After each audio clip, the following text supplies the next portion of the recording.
Ba-da-ba-ba-ba-ba-ba-ba-ba.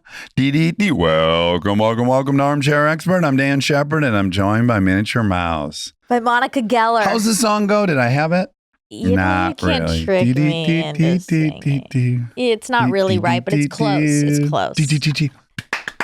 Yeah. What's the chorus? Just give me the words. I'll be there for you. Thank you. I'll be there for you. Even my... What's the second part? That was it. Oh, That was it. Oh my God, what's happening with you? Hearing the song come out of my mouth is very disruptive. Well, we're just dysregulating. Da da da dee doo da okay. da. Can we please? Friends. What if I thought at some point they screamed "Friends" in the song?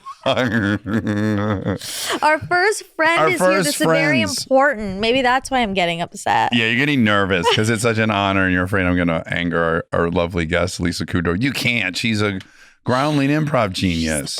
She knows how to party and get down and play. She sure does. She was awesome. I love Lisa Kudrow. Me too. Well, that's our guest, Lisa Kudrow. I said it 7 times. She's an award-winning actor, a producer, Friends, Friends. The Comeback, Romeo and Michelle's high school reunion, Web Therapy. I was on that. Who do you think you are? And okay, her new show, I say from the bottom of my heart, is delicious. I can't wait. You're going to love it. I know. I told you it's very Murders in the Building with apartments. Only Murders in the Building. I know. I'm so excited. Yes. It's really, really great. She's fantastic in it. Please enjoy. Guys, this is a huge deal. I know. I feel very grateful. We're 7 years in and it's our first friend. It'll come up in the episode, but I want to say it now. We did almost have a friend, David Schwimmer. Yeah. And he had to cancel because he had a really bad ear infection. Yes. And Robbie Wobb said he had Schwimmer's ear. Yeah. It's really good. It's a great joke. It bears repeating twice. Okay, please enjoy Lisa Kudrow. We are supported by Audible. They've stepped in as a presenting sponsor of this episode. With Audible, there's more to imagine when you listen. So keep listening and watching to hear more about why we love Audible during the fact check. He's an armchair expert. He's an armchair expert. He's an armchair expert. I'm chewing gum. Oh, wow. Yeah, You're you ballsy. should. Is it nicotine gum? Yeah. Yeah. You know, I love nicotine. I'm on all kinds of variety other than smoking. What? I do the mints, the lozenges, and then I do a little spray. Do you know about Are the you spray? into spray? I don't do it, but You know about my it. husband does. Oh, he does. You get it here? It's fucking pricey. Because, yeah, they're European, right? Right. That's it. That's it right here. Yeah. Yeah. Yeah. That's it. It's so exciting. I'm just so happy I'm not getting judged for still using nicotine. No. Oh, no. Because most people say, well, you got to get off that. Why? Yeah. Because they don't know. Yeah. They're just thinking of smoking, which, yes, you should get off smoking. And I chewed tobacco, which, of course, you should get off of that. But nicotine's fine. That's what my research has shown. Yeah. We've had many doctors confirm that on here. Yeah. Oh, good. Well, one right. of them That's was not the questionable. problem. It was the delivery system. That's the problem. Tobacco is the best delivery system. Yeah. The dosage was really perfect. How long did you partake in that delivery system? 20 years. Nice. Yeah. And then 20 years of this. I'm 20 years on this, too. Yay! We both quit at the same time. I quit in 2005. Yeah, me too. I did the full body scan recently, and I was just bracing. I'm like, dude, you smoked a pack a day when not drinking and several packs when drinking a day. That's a bad combination, too. Oh, That's so bad. it is. You can't get enough of them in your mouth when you're drunk. I know. Well, it's just 2 lung irritants Yeah. and throat irritants. It's not so good. bad. It's a real fuck you to that whole system. Yeah. By the way, this is why I'm no fun at a dinner party. Why? Because I get like, oh no, that's terrible. 2 irritants. You know. Did you read the study on? I think that's part of your charm, though. Oh yeah. No, it is. I watched a ton of interviews with you today. I think that's a very charming part of you. Now, back to you and I trying to not perform anymore. Oh right. My therapist would say to me, hey, sometimes, and I'm only asking you to do it 10% of the time, sometimes watch the show. It's a good show. You don't always have to be the show. But I'm so controlling. Some of my performing's out of my controlling nature. Is yours that way? I'm not sure, or I don't want to know. Okay. Maybe more to the It's more point. honest, yeah. Maybe I am. After Friends, I did 2 different shows that was basically just me. Yes, Right. yes. Yeah. So I did have to think about, what's wrong with you? Coming from the most quintessential ensemble. And to me, that has nothing to do with it. Right. Coincidence. By the way, maybe it does have nothing to do with it. Yeah. Yeah. And maybe it does. Do I have to know? Wasn't the working title, though, of one of the shows, Now It's My Time to Shine? That was another show. That was a third show. There's a third show. That. Still in development hell. But my controlling part is I get anxiety that if it's left to some non-professionals, that this thing's going to go in the ditch. It's like if I get on an elevator with 4 strangers, I think, well, I'm the one with improv training. It's kind of on my shoulders to make this experience less awkward. Or is it also their expectations from this group of me? Yes. So to me, that is very actory or entertaining person who's trying to please or fulfill expectations. I know there's a part of me that just wants to play too. Yeah. So if I am in a gathering where there are funny people around and they're doing bits, I want to participate. I also Same. want to see if I can keep up. Or I'm a little competitive and I think I can do better. I can beat this. I want to see if I can win at this game. And you still feel that way. Yeah, sometimes. And then there's plenty of times where I do feel like, go for it. Yeah. Especially if it's a bunch of stand-ups, stand-up Uh-huh. comedians. Boy. That is a different vibe, though, doesn't it? Yes. Because you and I are both from the Groundlings. Yes. And we're both improv people and sketch people. I often feel, and this is too critical of stand-ups, but it's like, are we playing or am I hearing 6 minutes of your stand-up right now? Is this interactive or am I the recipient of pre-planned something? Right. And it can get mean if I overstep. I'm inviting some hostility potentially Interesting. if I question or compete Oh, sure. Yeah, I bet it's worse for you. because You're a I'm woman. a woman. That's true. Do you also think people, because of the TV show, they don't know what you can do? They think, oh, you can read a script in a funny way, but they don't know about your background. They don't know about the pedigree. Yeah, they don't. About my probably huge don't. stand-up career before. No, and I did not have a stand-up career ever. But you're a groundling. Well, some people know they don't care because it's not stand-up. By the way, have you noticed, to me, stand-up comedians are so much more serious Big than time. comedic actors. They want to analyze comedy and pick it apart and talk really seriously about what they do. Yes, I definitely think there's a strata of dysfunction that the result is comedy. And I think improv artists are like a 7 on that scale. Right. And I think stand-ups are generally a 10. They got some fucking shit to work out and you're going to sit here and listen to it. Were you a groundling? No, I didn't make it. I was in the Sunday company for a year and was kicked out. Oh and I just recently got over that wound. I mean, truly, maybe like 6 years ago. I was never a crowd pleaser. I don't even know how I got into the main company because I didn't do the kind of stuff audiences liked. So I think it would be helpful for people to know within the Groundlings, when you're in the Sunday company or the main company, you can be an inside favorite. There's always a couple people in the group that they're clearly the funniest by our definition, but that's not to say they kill the most. In fact, it's almost assured that you won't kill if you're the favorite among us. Whoever was the most offbeat and weirdest and most esoteric would make us laugh the night you'd put up all the sketches because it was refreshing and novel. I don't know if I fit that category either. Who were you there? What kind of things were you Doing? doing? I did your favorite actress on a talk show. It became a character I did in The Comeback, Yeah. this HBO show. But I loved that character monologue. I loved doing those. What about improv? Yeah, but not game improvs. I did this thing, Transformers, where it's sort of longer form and you do a scene and then it gets silent, whatever, I guess it's called miming to people listening who might not know. But whatever space work you're doing, it starts transforming as a group. Wow. You're all in Oh, that's sync fun. and you turn it from baling hay to a rodeo lasso or something. Right. Yeah. And then your new characters. They were really good improvisers in that. I was really happy. I was the only girl. Well, let's back all the way up. mom was a real estate agent. When I was in high school, yeah. Okay. And dad was a doctor and he specialized in headaches. Yes. What would that Wow. make him by training? Was it an internist? An internist, yeah. I can only assume, knowing that you ended up working with him for so long. Were you guys besties? Did you have a great relationship? Yeah, very close. And you have an older sister and 2 brothers. Just sister and a brother. Oh, I got that Yeah. wrong. Okay, sister and a brother. And you went to Vassar. Vassar? Is that how you say it? Vassar. You made Right. it fancier. I mean, it is fancy, but you made it Maybe really back in the day, fancy. they would say they went to Vassar. Janine's going to Vassar in September, and we're thrilled about it. She absolutely aced her interview.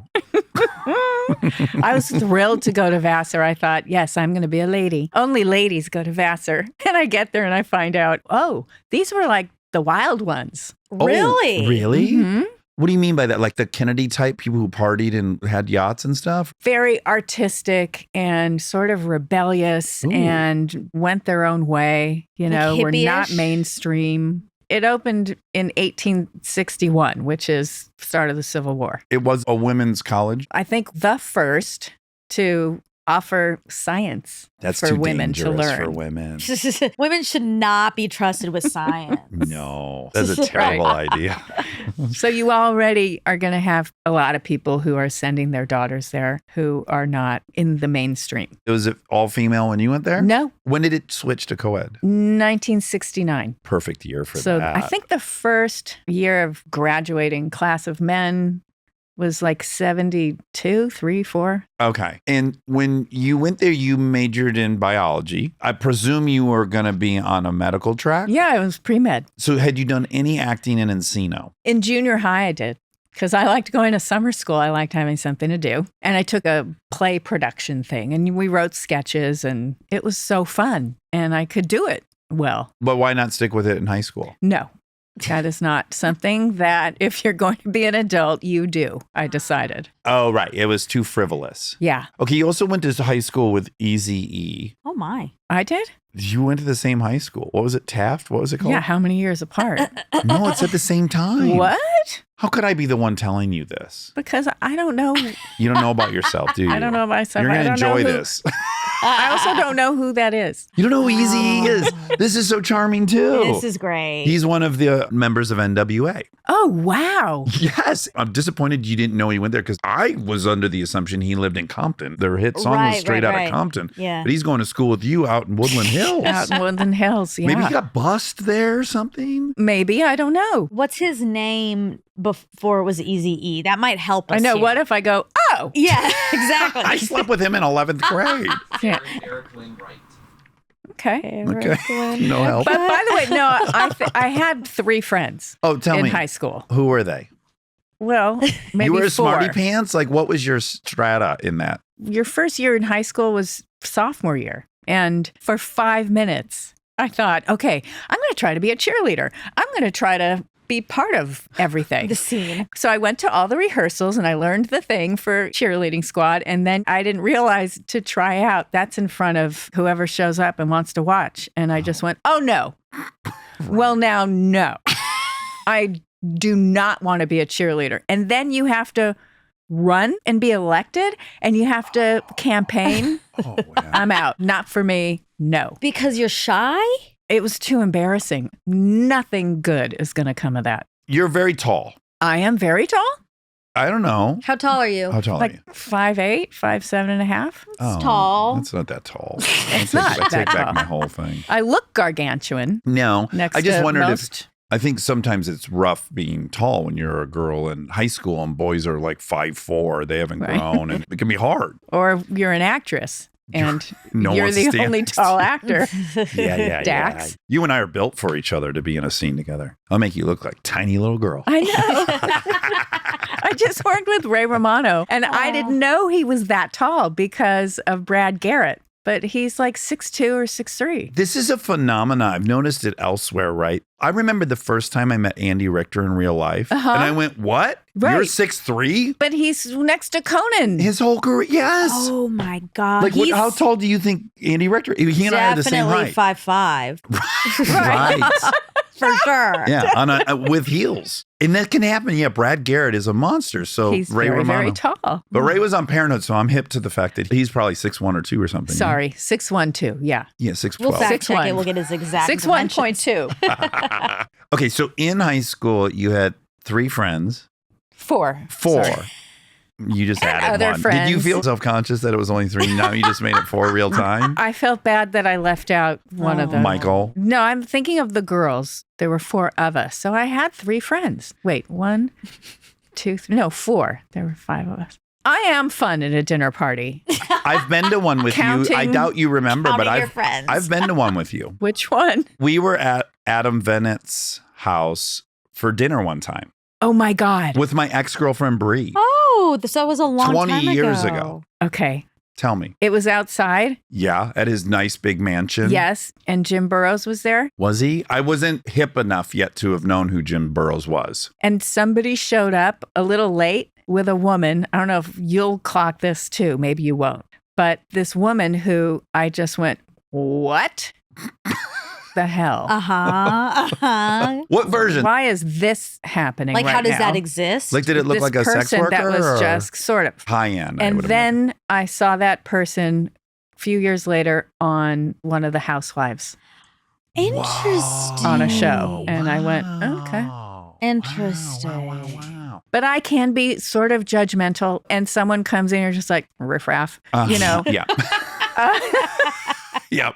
Bogey is what we say. Oh, you do? My wife and I'll go bogey 6 o'clock. Riffraff's a bad word, I think. Yeah. Or you think Is it's it? got like a bad historical, I think so. like Oh. racist or something? Oh, God, I hope not. Well, then what could be bad about it if I it's don't not racial? know because I know I've seen things. Yeah, words I are don't know. canceled now. We have to look it up.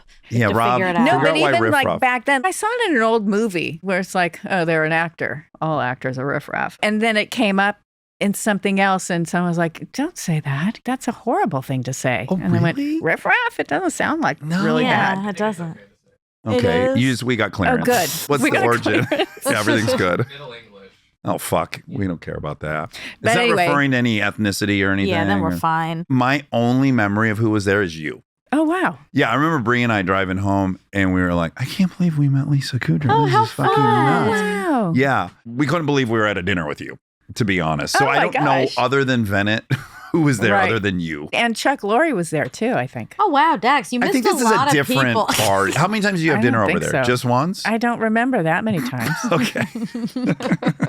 But okay, so for people who don't know, when you're on a set and you're filming, the ADs, if someone wanders into the scene that's not background hired to be in the scene, like you're filming on a sidewalk in downtown LA and everyone that walks back and forth has been hired. But if a civilian wanders in, they go, might go to 3. Yeah, there's a bogey. They always say there's a bogey, and that's a civilian that's wandered into That's the wandered professional in. set. Okay, Yes. got it. That's So funny. Chris and I are big on bogey.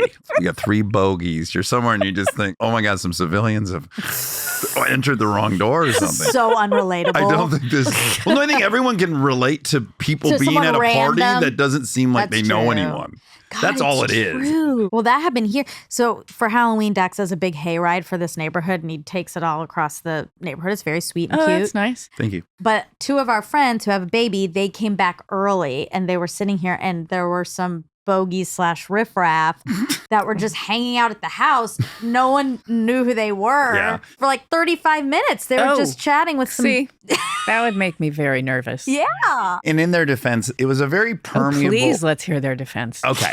And then my anxiety will go away. We got a food truck and invited everyone to come to the driveway and have a Okay. hamburger on Halloween Very night. nice. You invited everyone. That's right. But now there's a little bit of a permeable. Is that the right word? There's an impermeable border. Like, that's not an invitation to inside my house. Yeah. That's the driveway where the food truck is. So it sounds like people decided, let's also get into the house. They crossed the line. Luckily, I was Literally. busy driving the hayride and I missed it. So, okay, great. Yeah. Okay. Back to you and your friends. I'm working on the in defense of It was this. the burger hey, you part. invited me over for a burger. How was I to No, know I but wasn't? and there were people in the house, so they went in. Then we're Yeah, like, and they I probably guess thought- this Like is... other people are in. I guess it's inside and outside. I'm getting chilly. Yep. Should we Yeah. just go inside? Should we go inside where these other people are? This is clearly a haunted house situation. There are probably bogeys too. Yeah. You were there inside. No, I was out in the hayride, Oh, but oh, 2 oh. of our friends came back early because they had a baby. So Oh, they right. then later were like, this was so weird. Right, but they were inside. Yeah, they were inside, but they're allowed. We were I'm out of just the trying house. to say that it's all fine. It's It's all- okay. it's okay. No one meant any harm. No. Mostly it's good people in the world. Let's just keep telling ourselves that, And right? at some point, we're all going to die anyway, and it's all going to be okay. Yeah, we'll laugh at all this in heaven. We just leave the house for 2 hours and the house is wide open. well, that's so the people big probably thing to fucked discuss. in our bedroom. We're and- not doing that Okay. anymore. Let that be the worst thing. Did you pine for popularity? Did you care? Were you the kind of student that you had your thing, you were focused, I'm going to be a doctor, I don't give a fuck about all this frivolous crap? Or did you want way more friends? No, that is how it was. Because junior high, I thought, oof, we're all supposed to be popular. That's supposed to happen developmentally, right? See, again, why I'm not fun at a dinner party. Because you want to get into the science. Because of I it. want to get into the evolutionary, like To be behavioral. fair, you were a biology things major. about it. It's in your history. Yeah, you're generous. You and I would be cutting it up like crazy because that's all I want to talk about too. I don't know if you've ever heard the show. That's all this Yes. is. Why do you think that happens? Yes. Right. I must know. I can't feel comfortable until I understand why it happened. Because then I can predict what's going to happen. That's all I really want to do. And that, yeah, Go is ahead. very important evolutionarily. Modeling, playing out scenarios, having a plan. The world is scary if we can't do that. Right. Don't we all do that? No. Happy people do not do that. Do you think? I don't know. Yes, to just be fine with what is. And then something comes up, you'll deal with it. I can be that person sometimes. I'm very happy when I am. But today, I mean, I have to say, it's election day. So everything is just like, all right, what's going to happen? What should we prepare for? Oh my God. Yeah, Right. there's a level of intensity. Yeah, there's a Looking for that. baseline anxiety. Yeah, I can feel it walking around the world today. Like, whew, everyone's a little on edge. Yeah. Yeah. Okay, anyway. Okay, so great. So I'm delighted to know that you didn't really covet that. I'm going to focus on getting myself to where I think I need to be, and that is college, somewhere on the East Coast and not here in Southern California. I relate to that greatly. And I also remember from Polar's autobiography, those moments you have in your teenage years. And for mine, it was literally in a mirror where I go like, okay, here's the situation. You're not a babe. I wanted to look like all these other boys. We're just going to bet on our personality. Like a real, let's talk about the game plan here. Those moments happen in teenage years. It's really adorable. I wish I could like see kids doing that Yeah. in the mirror. My head's full of 10 different things. You walked in today and I went, Jesus, he looks so gorgeous. Oh my Aw, God. that's so Oh my God. Oh, thank you. Yeah. I think I'm way better looking for sure now than I was. It happens with men too, Yeah. by so the way. unfair. Have you seen The Substance No. yet? What okay, is that? a movie. You got to see it. Demi Is it Moore. scary? Yeah. Yeah. No, then I will not see that movie. Do you want us to just tell you everything that happens in it? Not if it's scary. But it's about aging, really, women aging and how they get sort of cast aside. I'll just hit you with the As you premise. get- Yeah. She's an aging actress. She finds out there's a thing you can shoot in your body. And then for 2 weeks, you'll be your 20s self, but you have to return to your old self for 2 weeks. And you go 2 weeks, 2 weeks, 2 weeks. And that's the substance. It makes you young again. And of course, when she's her younger self, she don't want to play by those rules. She doesn't want to go back. Is she back in time? Nope. She takes this shot. She becomes young again for 2 weeks. And then she has to go through a procedure to go back to being old for 2 weeks. Oh, and she says, no, I don't want to go Of back to being course. old. And Okay. you pay a heavy price for that. And you end up kind of destroying your older self. It's very, Okay. very good. And It's so pretty feminist, poignant. it's nuts. But this whole thing of he comes in, he's gorgeous, he looks better. And we do that for men. We allow men to age and think it's attractive, and it's not the same for women. I think you and I could have a conversation that no one is allowed to have. About? There is an evolutionary reason for that. It's Oh. like both unfortunate and it's not out of nowhere. Right. Dudes can have kids in their 90s. Look at some of our famous directors. It's Toddlers true. right now. Yeah. Right. Women can't and shouldn't. Yeah, yeah. We don't know that we have that awareness. So you got to like fight through all that. Because it's not just about procreation anymore. No, we don't even need each other anymore, which is a whole new interesting Oh my dynamic. God. And it's scary. That's the chilling, terrifying thing. By the way, you know, the movie Here, No. Tom Hanks, Robin Wright, Robert Zemeckis, it's going through time. And they shot it and they could actually shoot the scene and then look at the playback of them as younger and it's ready Oh my for God. them to see. Whoa. And they wanted to make this movie for the rest of their lives. Well, and all I got from that was this is an endorsement for AI and oh my God. it's not like, oh, it's going to ruin everything, but maybe. what will there be left for, forget actors, but what about up and coming actors? They'll just be licensing and recycling. We'll be watching new Brando movies. Yeah, and then set that completely aside. What work will there be for human beings? Yeah, we've talked Oh, a lot yeah. about Oh, you do this. talk about that. Oh, It's like- yeah. And then what? So there'll be some kind of living stipend for Exactly. people? There'll Yeah. be You don't no have work. to work? How can it possibly be enough? Let me attempt to make a glass half full. Look at, I'm shaking. I I don't know know if you it's are, and chilly I- in here or Well, let me. There's a Are you blankie. cold? Are you cold? maybe. Feel First free of all, to you're use sitting either on of a those blanket. blankets. Oh, can I do this for you? Because I've done it one other time. Oh, yeah, he And likes it made you happy? tuck you in. Okay. I'm gonna make a burrito. Or I'm just getting old and I need a shawl. It gets a little chilly. That's nice. He likes to wrap people in like a burrito. Okay. Nice. You go like this. Okay, now I You can't. can change when I leave. but Okay, I just thanks. do that for Yeah, now. I just won't gesture Oh anymore. my God, you look so cute like a baby. Okay, this is great. I just took you back in time without AI. This and is now like you're a little night-night tiny time baby. now. Yeah. Yeah. Nighty night. Put her to sleep. Stay in your Dax, bedroom Put her to tonight. sleep. This is a drag. This isn't working out. Okay, maybe this is crazy glass half full, and I think it's very Oh, unlikely. please tell me the full part. So you and I will have experienced, and I already know you have your arms completely wrapped around the experience because I've heard you talk about it.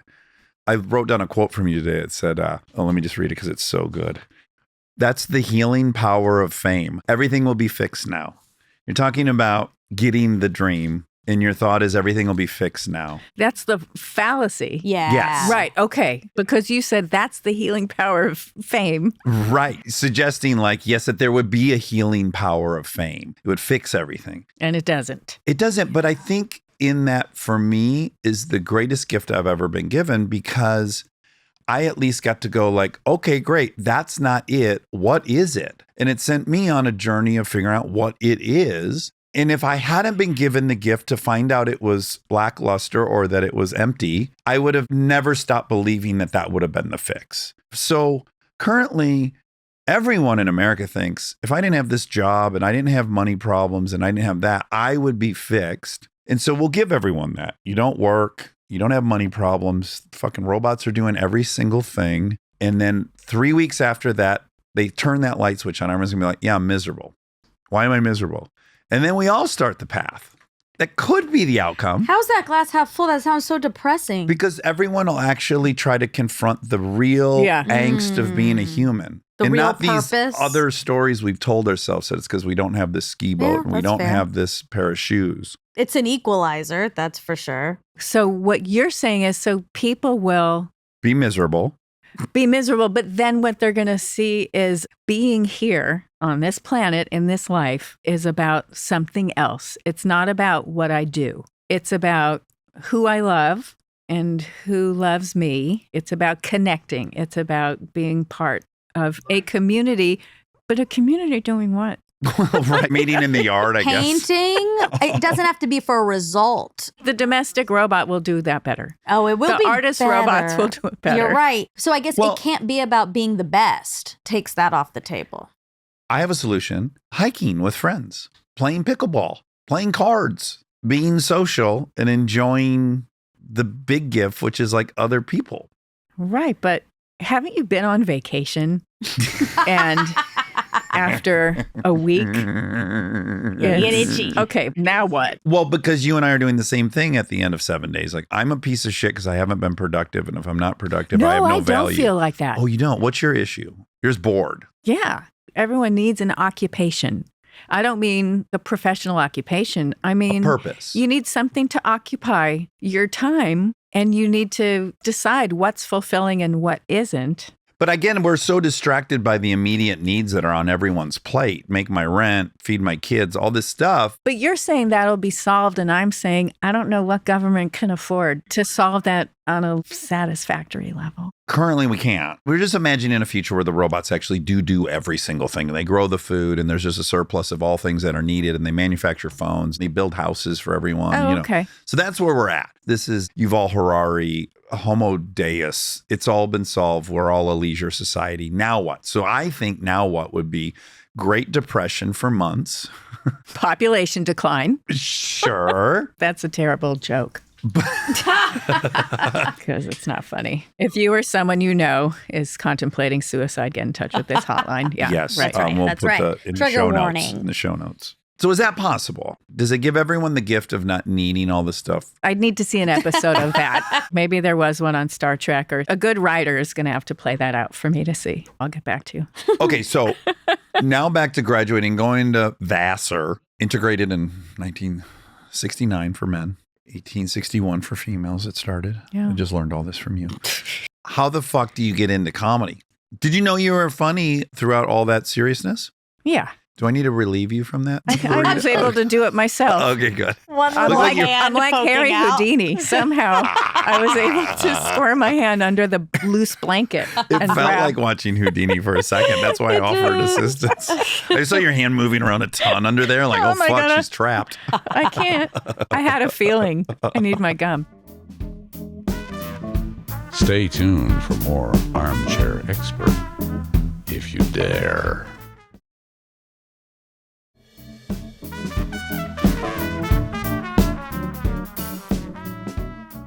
By the way, do you wear a lot of shawl collars or whatever this would be, Monica? This is a very cute look It on is you. a nice look. Look at the It big, is? Dress, the fact that it's like Ooh. pinstriped up top and then Oh my straight. Yeah, God. it's very cute. Legend has it your brother's friends with Jon Lovitz. Yeah. I grew up with Jon Lovitz. He and my brother, best friends. And he grew up in Encino as well. Tarzana. And he was at our house all the time. And he said to you what? I let him know after college I decided I should try acting because I always was interested, but threw it away. After I graduated, I realized, wait a minute, don't have any regrets later. I know you plan to get married and have kids and all of that, but you might regret not ever even trying. So know for sure why you didn't pursue acting. So I let Lovitz know after I graduated, because he got on Saturday Night Live. And before that, I thought, oh, it's only a magical few that are touched. Certainly no one who looks like me. But I saw him just pounding away forever. In college, he was a theater major. He wanted to be an actor. And oh, dear God, how's that? no. It's so hard. And then he got on Saturday Night Live. And I thought, oh, it's his reality. I wonder if I should try. So I let him know. And he said, go to Groundlings. That's where I learned the most. For acting, that's been the best preparation. I wasn't allowed to even audition because I called them and said, Jon Lovitz told me to call, which may have been like a fucking guy got onto Saturday Night Live, you know.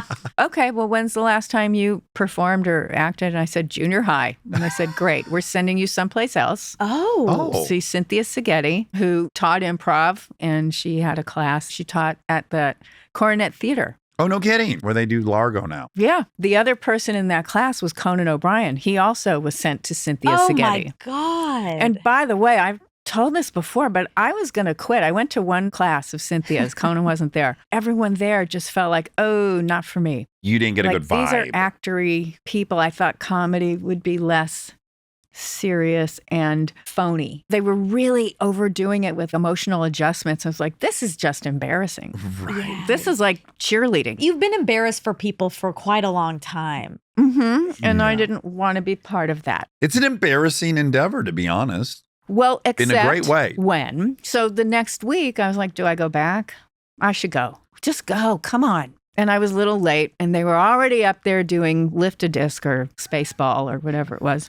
Now throw it, and you're angry. Everyone's angry. Angry now. People are throwing it, and they're like, grrr. So embarrassing. And then there was Conan. I didn't know him. He was really tall, red hair, and he was throwing it, and he was angry, but he wasn't making a meal of it. I got it. And then Cynthia said, good commitment. And I went, that's what commitment means? I can do that. And so I just made a beeline for him when it was all over. And, you know, like, hi, I'm Lisa. Yes, we're going to date shortly. Well, Pretty soon, we will be dating. not really. Best friends. For how long? fun. Oh, you did date, though, right? 8 years. And then tried that for like After 8 years of 3 friendship? months. And then, no. That's an ill-fated plan. It worked out.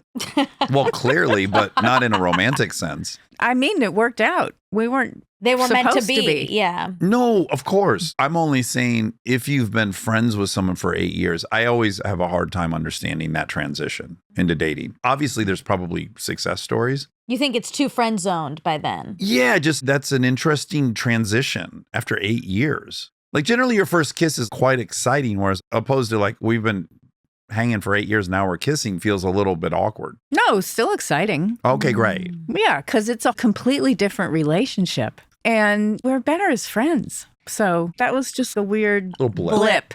Because I can relate to that is so embarrassing. When I really think about the times I've done it, I feel like it's because, well, first of all, I'm allergic to earnestness. I don't know if you have that. Right. It feels so cringy to care. But now I can see that as that's actually a beautiful thing that people care and throw the thing with such fervor, even though it's embarrassing. I can see that now as cool. Do you think you had that? I'm afraid to care that much because then there's possibility of getting rejected. No, if the praise is coming for grr, like indicating anger or, oh, I'm sad. I'm not buying it. It's bad. Right. You were like bad as being rewarded. The teacher is really just trying to make people feel safe and comfortable. Right. Mhm. And so for me, it was, well, how will I ever be able to trust her? I'm going to think I'm great. And then I'm going to have horrible habits. I'm just going to become good at being bad. Right. That's right. not what I am hoping to learn to do. You need the truth. And then I need an example. I learn best by example. So what does it look like when you're doing it right? Because Robert De Niro isn't doing Spaceball or Lift a Disc right now for me Right, to right. see. And Conan was doing it right. Yes. He told the cutest story. I'll earmark that. I'm going to save that. When you were on his show, Okay. I'll just say it now. But Oh, you what's telling happening? him how thrilled you were to meet Matthew Perry and how hysterical he was. And you're going on and on about how special and funny he was. And he admitted to you when he interviewed you, he's like, I just started feeling like, well, who is this guy? And why is he so, my Gene Cordero thing. Oh, sure. Kristen and Monica love Gene Cordero. No, his name is Eugene.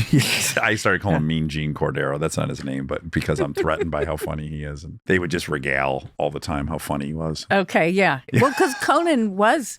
Yeah. I mean, has always been. Yeah. And that's not a lie. The funniest person I'd ever met. Yeah. Ever. Well, you stumbled into one who historically will go down as one of the One of the funniest funniest Exactly. people ever. yes, of all time. You Of just all ran into time. him at an improv class. That's so bizarre. Yeah. And we'd go to parties like, well, he's the best to bring to a party because he makes everyone so comfortable. He's so hilarious. And he's, I think, one of the smartest people I've ever met. That was my hunch. Is I bet sure you were attracted to the comedic ability of him, but I imagine how brilliant he is what really Yeah. made you want to be friends and Oh, yeah. eventually lovers, as we discovered. For 3 months.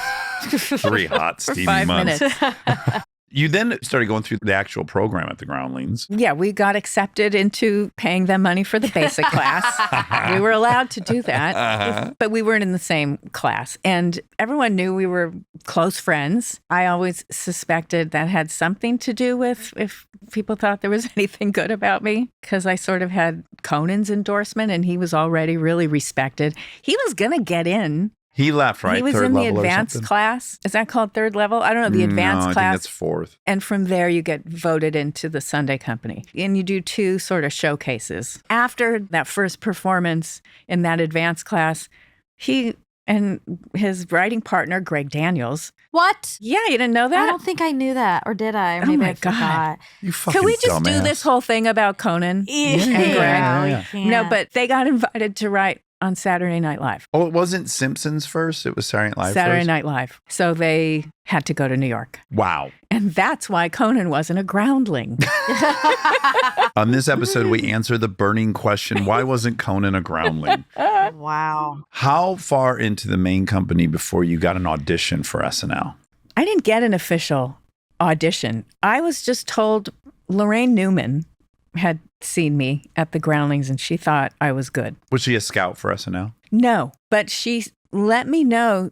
She let them know to pay attention or come see me. They were coming out to look at Julia Sweeney. And I think she was letting them know. Look at her, too. So you Oh knew my that God. before the show. Before the show. Did that make you nervous? It made me nervous because that was going to be life-changing. Were you focused on being on SNL? Was that something you wanted to do?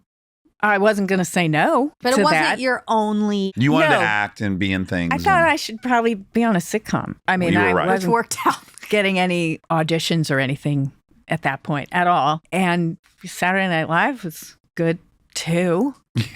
Duh. You know? Oh my God. You'll take it. It's one of the coolest. It's like joining the Beatles or something. And I remember calling Conan because he was writing there. And I said, can you put in a good Can you make word him hire or me? anything? He was like, no, because that's a different no. It might make it go worse for you. That's the real answer. Also, he may have known I kind of look at Julia Sweeney. That's kind of the entire story. So you didn't fly to New York and do the whole thing. No. They were in the audience. They were during in the one of audience, and I shows. thought, I'm having it. They're here to see me too. Right. Were there any dudes that went to SNL while you were there? No, but I'm usually wrong. I don't remember things well. I just know, Julia Sweeney. That's all I know. That's who went to SNL while you were there. But I know because I was a groundling. I voted in Will Ferrell. Oh. Get out. It's so weird to think of him in the Sunday Company. It's almost like he's too much of a god to have possibly done that. Was he outrageously good as we came to know him on SNL? Yeah, that wasn't even a question for anyone voting. Everything you need here, Yeah. Will Ferrell. Okay, you're on Cheers in 1989. Yeah? You are? Congratulations. Did you know this? No, I did, but I don't know what year. Okay. Were you in the Groundlings when you were on Cheers? Yeah. Okay. Wait, was I? No. You weren't. That's why I got voted in. I was you were in on a play. Cheers. No, I was in a play, Ladies' Room. That Robin Schiff, who was a groundling, she wrote it. It was really successful. And then I got to be in a movie with Teresa Russell, directed by Sandra Locke. I got cut out of it, but it was not comedy either. And I got to audition for so many things Because of a that sketch? play. Oh, wow. the A play. Oh. Ladies' Room. I don't know about Ladies' Room. It was a play. Okay. Where you play. At the Tiffany Theater, Uh-huh. which was the Equity Waiver Theater in LA. And it ran forever. And it was me and this girl, Christy Meller, who was also in the Groundling program. And maybe Wait, Christy Sunday Miller, who's... Christy. Oh, not Krista. Christy Meller. And at first, the characters were called Airhead 1, Airhead 2. We were a total of like 5 minutes in and out of the stage. Then the play is backed by Aaron Spelling and Oh, wow. Douglas Kramer. And they give the characters names Romeo and Michelle. Stop. Oh, Yeah. come on. I was now. about to say Airhead 1, Airhead 2, Romeo and Michelle. Yeah. So they made it later into the movie? But years later after Friends. So Way much later. Yeah. Oh my God. So much later. Wow, you're There's a living in bad- Sim. There's a bad pilot with Romeo and Michelle that Spelling Kramer made. It's not great Okay. because I realized I kept saying so bad and that's unkind. Right. Everyone tried their hardest. Sure. That's in between, I imagine, Cheers and Friends. You do 2 pilots between Cheers and Friends. Oh my God. Congratulations. That's before Cheers. This is before Cheers that you made a either pilot? right before or around the same time because I knew one of them, I wasn't a SAG member. So Right. you had to get 2 jobs, like to get Taft-Hartley and then join. Right. Something like must that. Join. So it was Cheers and Romeo and Michelle, but it was called Temporarily Yours. Wow. Temporarily Yours. That's why I got into Groundlings. Because I you had think done... it's- I was ready to hand it over to, I think because I was friends with Conan. I think it's because you were good. Can you not just take that? I think you're a fraud. I'm with you on this one. Oh, no, my it's not God. that I think I was bad. Could you be misled by the fact that you were with Sweeney on stage? Yes, I mean, I do know peers thought, that's funny, but I was not a crowd pleaser with the Groundling audience. I wasn't doing like fright wigs and blackened teeth, you know. Right. Yeah, you that were kind of embarrassed by stuff. that. I wasn't. I mean, I would have been. I did one sort of like that If people could see your face. one Yeah. time. You're almost throwing up. You're Yeah. kind of holding back a One vomit. time. But I was trying to be clever, by the way. Pat Sajak had a late night show Oh, yes, for a minute, a talk for a show. minute. And Yeah. he was going to start having sketches. And so they wanted Groundlings to come do sketches. So they came to watch a show. And the director of the main company at the time, I was smoking and I was going to go get cigarettes. He goes, let me walk with you. I was like, oh, I didn't think he liked me at all. All right. And we're walking. He says, so Pat Sajak people were out here and they watched the show. So they liked Julia, of course, Sweeney. I went, yeah. He said, Everyone does. and I don't even understand any of this, but you. Oh, jeez. Oh my God. What a sweetheart. And he really did say it like that because I remember thinking, manners at least. Yeah. Sure. But all right, I went, I think he said, this is crazy. I said, yeah, wow, that is crazy. Jeez. Having fun on stage is really contagious. Yeah. I skipped one part and I just need to know because selfishly I'm left-handed. So a lot of the work, you did a study with your father for 8 years. And part of the study was to see if left-handed people had cluster headaches at an inordinate rate. Close. Okay. Yes. And Yeah. You were born in 1983. Yes. And also I was not. yes. And I could see how you might be confused with that because an 8 and a 6 have circles in them. That's exactly right. And that is why I was a fine improviser. Very good. Anyway, it was to see if there was any association between hemispheric dominance, Right. handedness, and headache types. So it wasn't just cluster headache. My understanding is that your right hemisphere controls your left hand. Yeah. So did cluster headaches show up more in the right hemisphere over the left hemisphere? Was that discovered? No. Okay.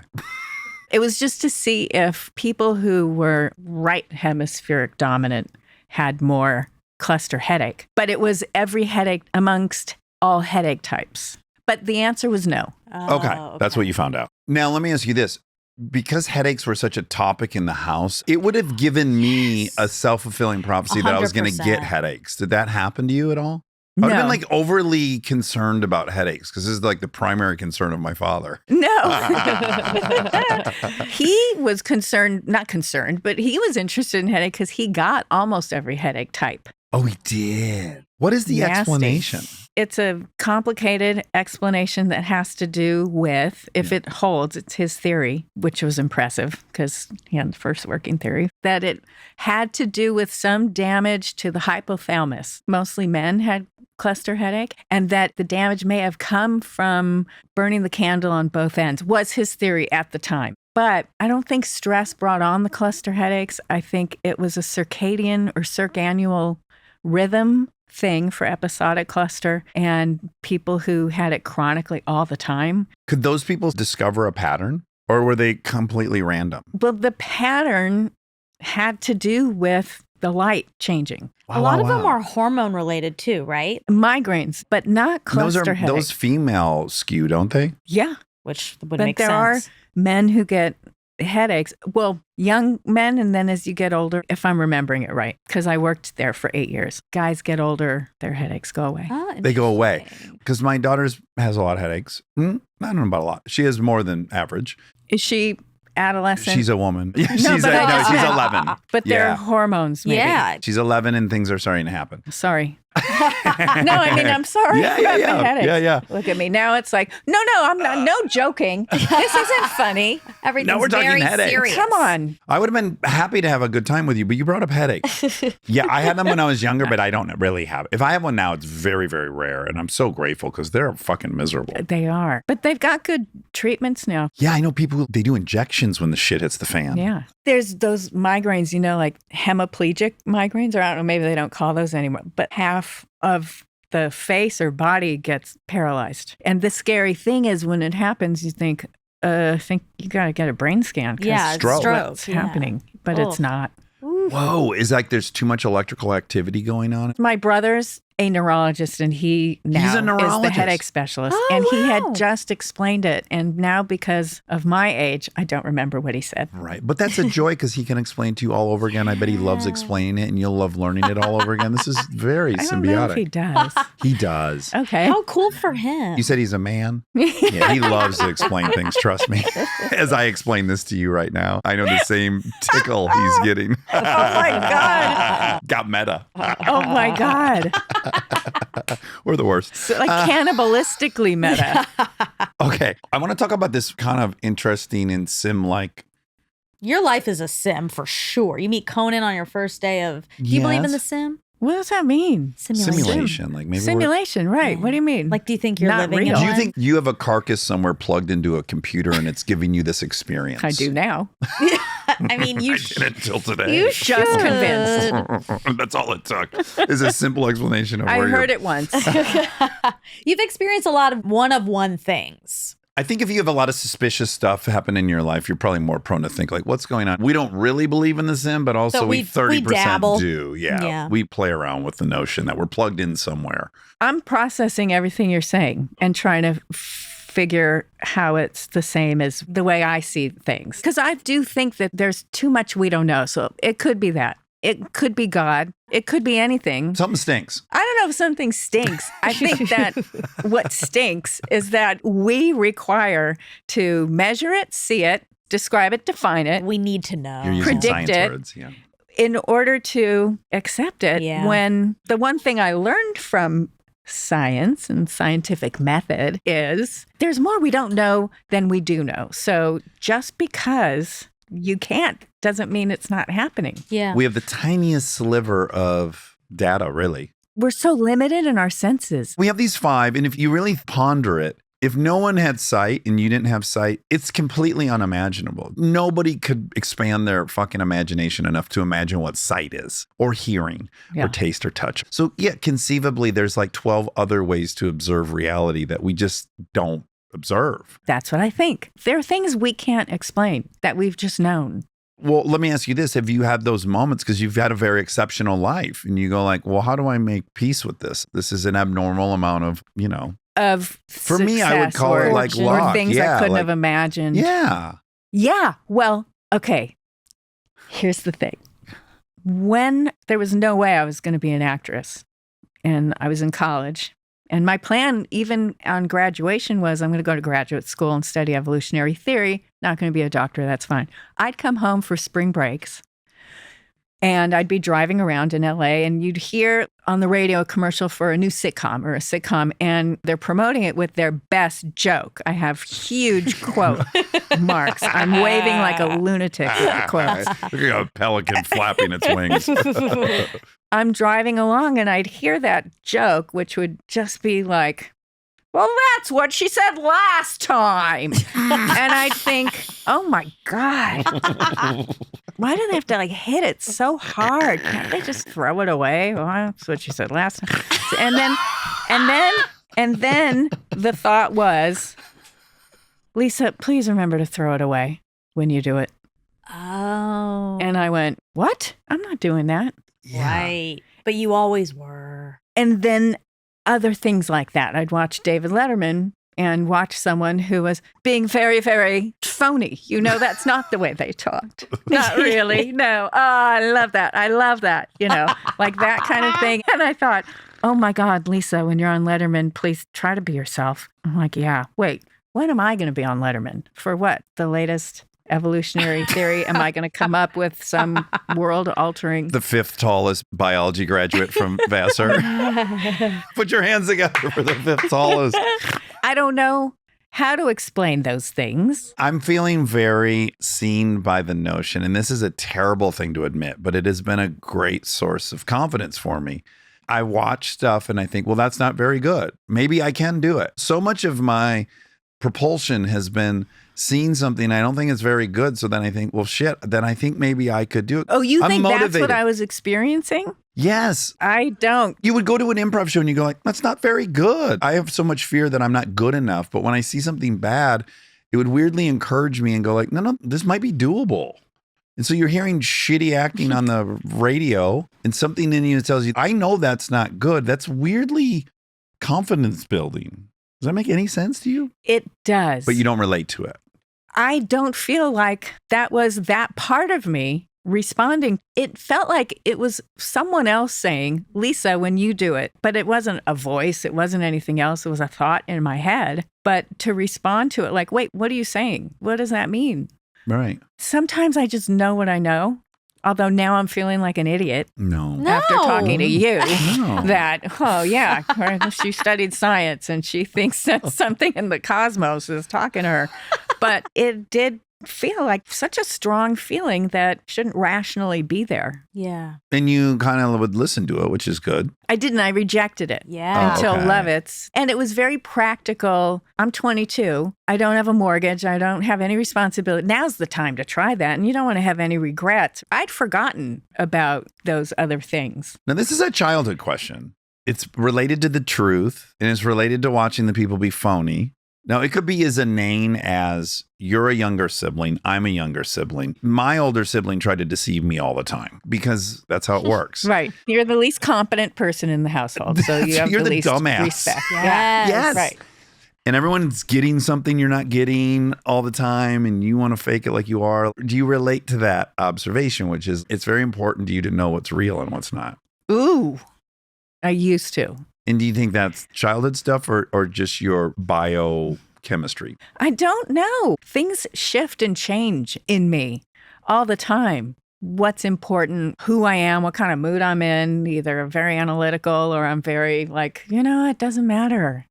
It's okay. You'll rise to the occasion. I feel like a different person. And Diane Keaton once said to me a long time ago, something like, I was 25. I was a different person. Like, well, don't you feel like you're the same person? No, I've been so many different people.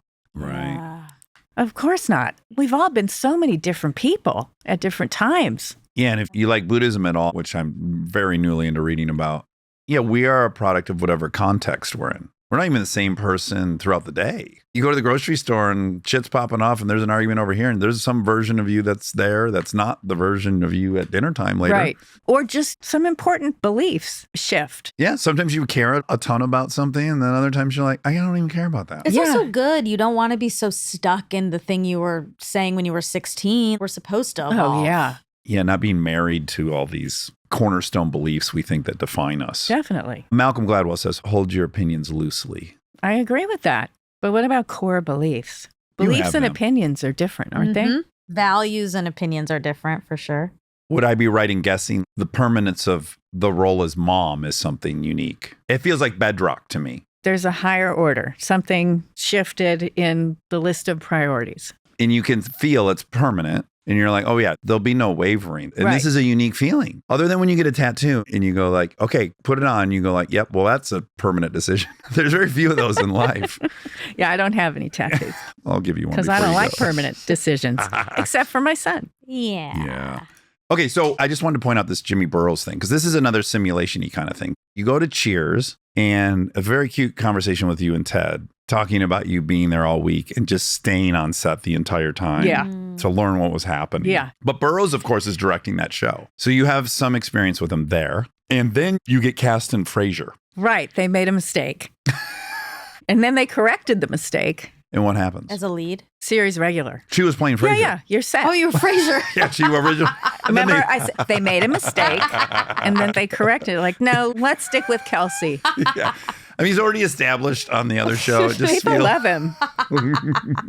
It was a funny Don't mess idea. with what's- No, the Roz character. I mean, they, I think, had Perry Gilpin in mind when they wrote the part. And she and I were the ones that went to the network. And I just sort of changed their mind for a minute. And that was a mistake. They reverse course. How deep into the process did you get before you were replaced? A couple days before shooting, I don't know, halfway through the pilot week. For sure, for you at that moment, career-wise, he's coming off of Cheers. This show's gonna work. Right, You must have been like, okay, back to the like everything's about to be fixed. right. What was the heartbreak of that? Was it devastating? How'd you handle it? I did think I might be one of those people for whom this isn't going to work out. Am I? I am. Am I, though? I don't know. How did you find your way back to some level of confidence?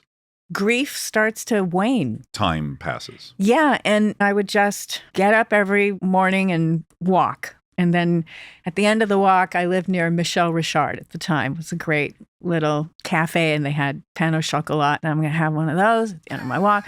And as I'm out there walking, the sun is bleaching my hair and it's getting a little lighter. So I'm getting some lighter highlights. Beautiful. And I'm just in every way lightening up. And I have friends that I'm talking to who are saying like, oh my God, you're leaving the house. That's amazing. To me, it was support and encouragement. Like, well, you're doing great. Look, one door closed, another one opens. And then I think it's that one thing that I was told that it's, then what else will you do?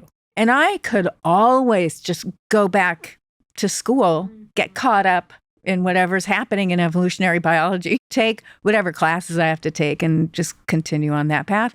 And that was never an option. I knew I wasn't going to do that and that this is really what I wanted to do. Yeah. How long between getting fired, again, by Jimmy Burrows, before Friends? A year? I don't know. I'm bad with this. Maybe people know this. I didn't know any of this. I find this really fascinating. So you auditioned for Friends and Jimmy Burrows is going to be the director. So in your last experience with him was that you were fired. Right. Yeah, that's scary. And I really thought, I'm not his cup of tea. Yeah, he doesn't like me. I'm not for him. How much of a say does he have in things? Right. You know, and it seemed a like, lot. Okay. Maybe a lot. And so I had to audition. I auditioned for just Jimmy. One of my auditions was in a room, just Jim Burrows. Oh, and I'm God. doing the audition and he says, no notes. And I walk out going, that either means I give up, she's hopeless, or it was perfect. I have no notes. And then it's, I'll find out soon. Oh, It doesn't matter. What can I do? Yeah. All It's right. over. Yeah. I don't know how many years ago this was. Less than 10, I think.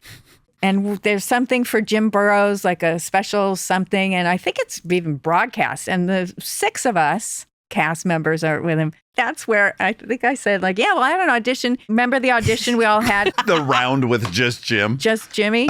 And everyone, no, I didn't have that. He took one look at a tape of them and they're like, oh, yeah, that's him. That's her. I was the only one. It's a blessing you didn't know that until 10 years ago. I thought, this is that crazy insecurity. You think he needed to see you because it didn't work out on the last thing. Yeah, that's just part of the audition It's just process. part of it. Everyone Why did don't you this. calm down? Yeah, you're talking yourself out of being Yes. crazy. Yeah. You're like, you're not even that important. None of this matters that much. You've made this something that's not. And in fact, they did need to check with Jimmy. You were spot on. Wow. Is it all right? Because we think she's pretty good. And then this crazy thing happens in the table read The table read, for Friends, did it? where he suggests you. No, not the table read. One of the rehearsals. for the pilot? For the pilot where Rachel is about to cut up credit cards and we're all sitting around the kitchen table. And he thinks, oh, you know, it'll be fun. At least get under the table. What? Oh, God. What do you mean? Let's sit under the table. And I'm climbing For down. I'm what? just like shoving myself under the kitchen table. And I said, I can't see anybody. He's like, yeah, but it's funny. That's all right. Oh, boy. And when I heard you retell this before, you're feeling right because I don't belong here. Yeah. You don't think I belong here. And now you're physically Removing me. putting me where it's now visually obvious I don't belong here. Right? It Yeah. was like a very triggering Well, yeah. confirmation it was just that like, he hated oh your. my God. He doesn't even want he this doesn't to even want work. me in the scene. Because one of the issues with the character, it's like, how do we let the audience know why they're friends with her? Right, Because she's so different. Yeah. And I went, I don't know that this helps with that. So we do the run through, and David Crane, who's so nice, he's like, okay, that was good. Lisa, it's funny that you're under the table. I don't know that that works. And I'm thinking, he thinks this was my idea. Oh, no. Oh, no, he thinks it's my On idea. top of it not working, it was my bad idea. And Oh, now this is so stressful. they won't be able to trust any of my instincts. Yeah. Yeah. And then Jimmy says, no, that was my idea. Okay, thank God. Right. I went, oh, thank you, thank you, thank you. He's like, we were just trying it. This is a turning She doesn't point, have though. to do it. Yeah. In his book, he wrote, like, she needed to trust me. So I needed to show her. Like it was all calculated? I don't think the whole thing. What do I know? Okay. Yeah, none I of us didn't know know anything. I was the only one auditioning for him. The hell do I know? I thought a ghost from the past came to tell me to be an actress.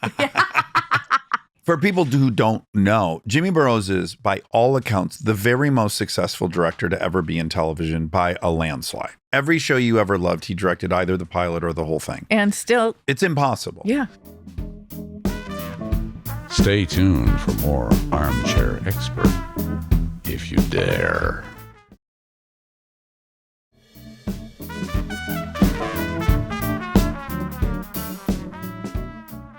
when you're not pleasing this person, it couldn't get worse. That's right. You got to trust that he's right. But he'll be the first to say, it's just a pitch. 50% of them don't work. Right. Wow. So that was a turning point, and then things got better. And as you said, you grew to absolutely love him, right? Well, yeah. Then he was so fantastic because I did this show, The Comeback, and asked him to be Jimmy the director because it was him. Yeah. To act. And he did it. Had he and ever? He was fantastic. I think no. Oh, wow. He was himself. Yeah. That's it was so funny. great. Now, let me ask you this, because you do it so gracefully, and it appears to me that you don't ever mind it, but it occurred to me, there are things that I got sick of talking about. What is just your overall feeling about talking about Friends? It's a blessing. Was there ever a period where you're like, please shut up about Friends? No, because I'm too grateful. Well, that's nice, though. I should have been grateful for all the things, but sometimes it took me a while to be grateful. That's all right. Okay. You forgive me? Well, I hope you do. Are you going to fire me from this table read?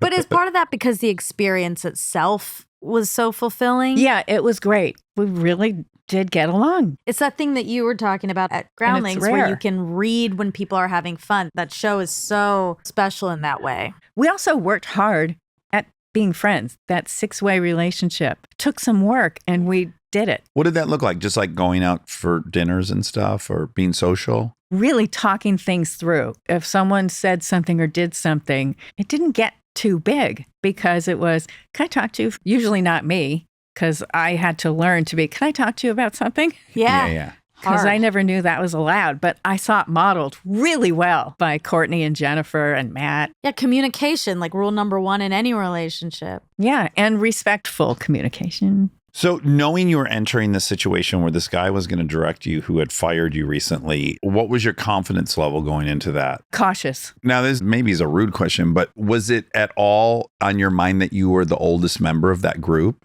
Yeah, by a year. I know, but in your But- 20s, that feels like something. Right. Well, I was 30. Right. 30 or 31? 31. There's like panic on your face. Like, oh, I what was would be the 30 and a difference? half. Okay. Wow. 30 and a half. Right? Yeah. Oh, well, I can tell you. I do No, I math was very because well. I was 94. Yeah, May of 94. 94. July is my birthday, so I wasn't 31. I was Yeah, 30. you were 30. Oh my God. It's this kind of detail that is fascinating. Now it means nothing. But when you're 30 and this is your big shot and you've been chipping away and it's hard and you got fired before, the stakes feel so fucking high. You don't know at that point you're going to follow Seinfeld, do you? Or do you? Like, do you know this thing's going to be given the best shot imaginable? No, shooting the pilot? Yeah, of course. They hadn't even picked it up. Yeah. that No, makes no they sense. hadn't picked it up. By the way, here's what a bad judge of is a show going to be successful or not. I was like, it's cute.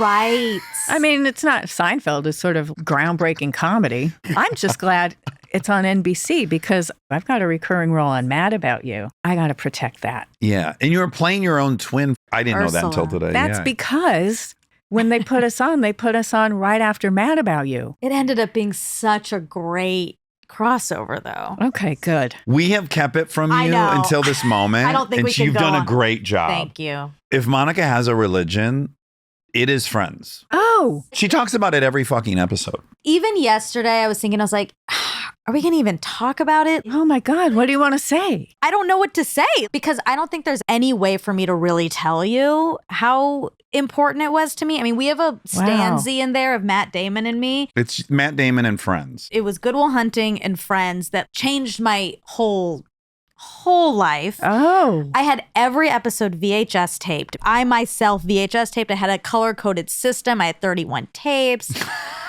Oh my God, the night of the finale, I had a AP test the next morning. Couldn't care less about the AP test. Was Couldn't up be till like bothered. 3 a.m. watching the Letterman or whatever you guys did that night and rewinding it. Oh my God. No, it was like a once in a. Huge. Who knew there'd be an internet and then you can think about it and it would present itself to you again. Exactly. You couldn't miss it. You could Right. not Hence miss the it. must-see TV. You really, if you didn't see it, you're fucked. There's never going to be something like that You're again. absolutely fucked. Your life's over. If your fucking timer on your VHS didn't go off as planned, Oh my God. Yes. What that a was nightmare. Sopranos for me. So special. And it was funny. These people were really funny. In anticipation of you coming, I was trying to isolate why I didn't give that show a chance. I simply didn't give that show a chance. Yeah. And I imagine it's because I was in my 20s trying to be an actor, and something about that is something maybe I wanted, and I don't know. I have no explanation for why. Can I offer something Yeah. that would have been me had I not been on the show? Yeah. Well, if absolutely everybody loves it, it might not be for me. Thank you. You think you're different. I've got a different sense of humor. 1,000%. interesting. There's first why I didn't give it a shot, but then once it was off to the races, I could never join on late. I was too punk rock in my Yeah. own mind. I was in middle school and I was trying very hard to be like everyone. Right. Everyone was watching Friends, and I think it was like, I like this thing that everybody else likes. I'm like everybody else, and I'm also going to like it times a The most. gajillion. I'm going to like it the most. I'm going to know everything about it. I'm going to be perfect at liking this, which I did do. It's so true. Yeah. I had the luxury of I looked like everybody, so all I wanted to do was be different. Yeah, And I wanted to Monica be was the same. different. And all she wanted to be is like everyone else. So Oh, it's like right. anything anyone was doing, I was out. I still have to tell myself, you're acting like you're 12 years old right now. And it's okay to like something everyone likes. Yeah. I only watched Everybody Loves Raymond during COVID. There you go. And then I watched Big Bang Theory and went, oh my God, that Sheldon's the best character I've ever seen in my whole life. Right. Right. There's a thing about being in the cool club that gets in your way. I don't know if it was the cool club when I was on Friends.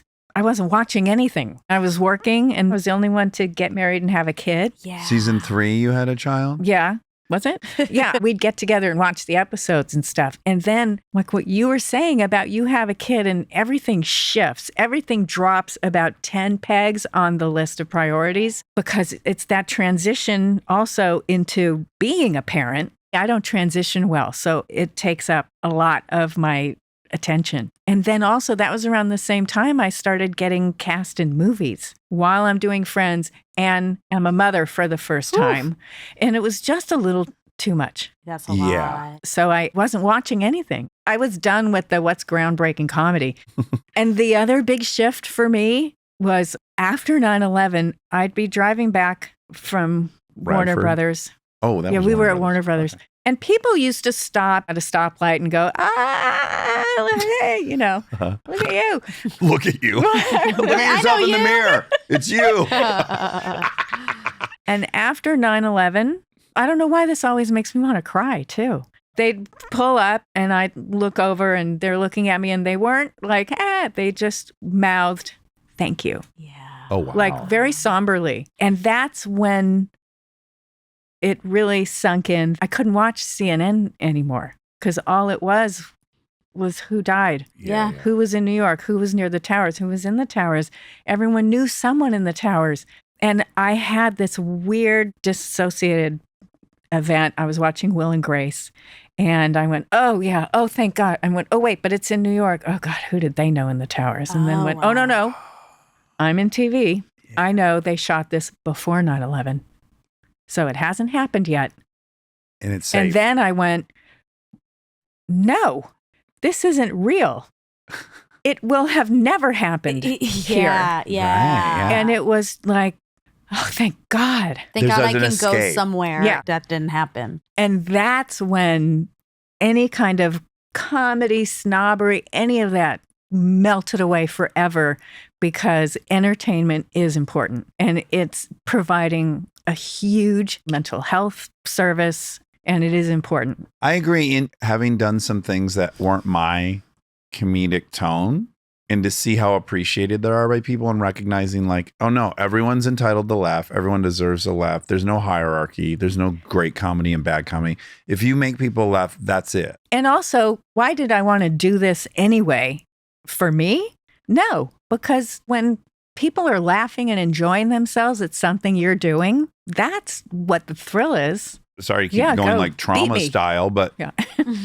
additionally for me is that's when I'm safe. If all the men in the room are laughing at me, no one wants to fight. No one's hitting anybody. We're at peak safety when everyone's laughing. That's the personal level too, Right. for me. Probably is hard to see it as a gift, but I think it's really hard to understand the integration your stuff has in people's life. It's too abstract. I don't even know that it's even healthy to know it. But to be given that moment at the light, that weirdly is kind of helpful in computing what it really means. Yeah. You're not at work feeling special. You're like, oh, let's go out and save the world tonight. No, but we were always aware. There's the task at hand. We got sort of over publicized. What is overexposed? Yeah, saturated. I couldn't think of overexposed. Yeah, that's all right. You got there. that was You got a there hard- pretty that was a quickly, big actually. word. You're being a little hard on yourself. It took about 1 second It for you should to have taken a fraction You know what of it that. is I think your obligation is you do want to honor those people. And part of how you honor them is accept what they're telling you. Yes. Also, we were overexposed. Everyone was excited at the network, at the studio. We were on every talk show. And so then it just became the joke. Matthew Perry was the first one who said, like, we feel like we need to get the word out that we're on, which was insane. Yeah. Right. And so then we were asked to do some commercial or something else. And we just went, we're so overexposed. And how are we going to fix this? And then it was, we don't need to fix it. They're still watching the show. We just need to focus on the task at hand, which is doing this show and doing it the best we can. And the writers and producers feel the same way. And there were conversations just about, I don't know, is this getting a little too weird? You know, like Yeah. with the writing. But everyone just got refocused on, Make it good. yeah. Don't we have forget one what this is all job. about. Being great at that Yeah. taping. Let me just scan here. Okay. I'm getting shaky. It's too much energy. I'm talking too much. No. I'm like convulsing. Is it the nicotine? No, she hasn't had nearly enough is my argument. Yeah, you need to steady yourself. Well, I Two can't pieces chew in and at talk. once. Yeah, you can. Yeah, do Look whatever. look We edit. Okay. Come on now. I'm going to the be hell really is rude that? while you reload. I'm going to go pee-pee. Is that okay? Yeah. Potty right there. You want to get out of here. I want to pee at Oh, some yeah, point. yeah. Take, No, go ahead. Together? You tell your husband and see if we can go together. it That would used be to, so weird. we didn't have a door on that for many, many, many years. It was Uh-huh. wide open. So you got the door. Why do I feel like I was here before? You've never done it, you in to our chagrin. No. The guy who used to live here was a big Scientologist. And he had a podcast? No, his daughter lived up here. Not that And we she know. had a podcast. Yeah, she did. She had a cat podcast. I'm just remembering doing a podcast. And it was, yeah, you can use the bathroom. And it's like, this is a Maybe curtain. It's deja vu. Oh, ours wasn't a curtain. It Or- had nothing. A precognition That's right. of post-cognition. Like your cosmic voice. Mhm. That told I you. feel like an idiot. No, what do you mean? I do believe sometimes things just we believe make that. themselves known to you. Obviously, you resisted it for so long, and this is your life. It's not a weird thing to think. It's added up to being I mean, exactly haven't you that. had things happen that you can't course. explain and come on? That's when we talk about the sim. I think that all the time. Even this. You want to go for real? Yeah, go to the bathroom. Yeah, it's too much. I'll tuck you back in. Oh, but this has to come off. Yeah, you'll take that guy off. Oh my God. I'm out of my mind. Talking from you. Are you an introvert or an extrovert? No, you're No, not. are you you're not kidding? talking You're talking enough. enough. Why do these pants? Get your head straight in there and come out and talk more. Oh my God, that was so long. So much pee. Did it overflow from the toilet? Sometimes I wonder if it will. Do you ever? Sometimes, especially doing this, I rarely that's actually a sign to you that I feel comfortable around you. Because Oh. generally I'll sit here and be miserable and then the guest leaves and I've peed for 3 minutes. Where I'm like, oh my God, I cannot Wasn't believe that like 5 No. or 10? that was under wasn't. 60, I It think. wasn't. Wouldn't it be funny if I thought, I think that was about 10 minutes. I would be a little nervous. Mixed with the shakiness, we might need to get you to your brother. Oh my God. Yeah, can I just call your brother really quick? Do a little Neurologist pet brother. scan? That's so cool that he followed in the family footsteps and became a neurologist. That's very fancy. He's super That's like smart. Vassar. Yeah, it's just like Vassar. He must have Vassar. gone to Vassar. Everyone at Vassar, when I was there, was like, yeah, I didn't get into Yale.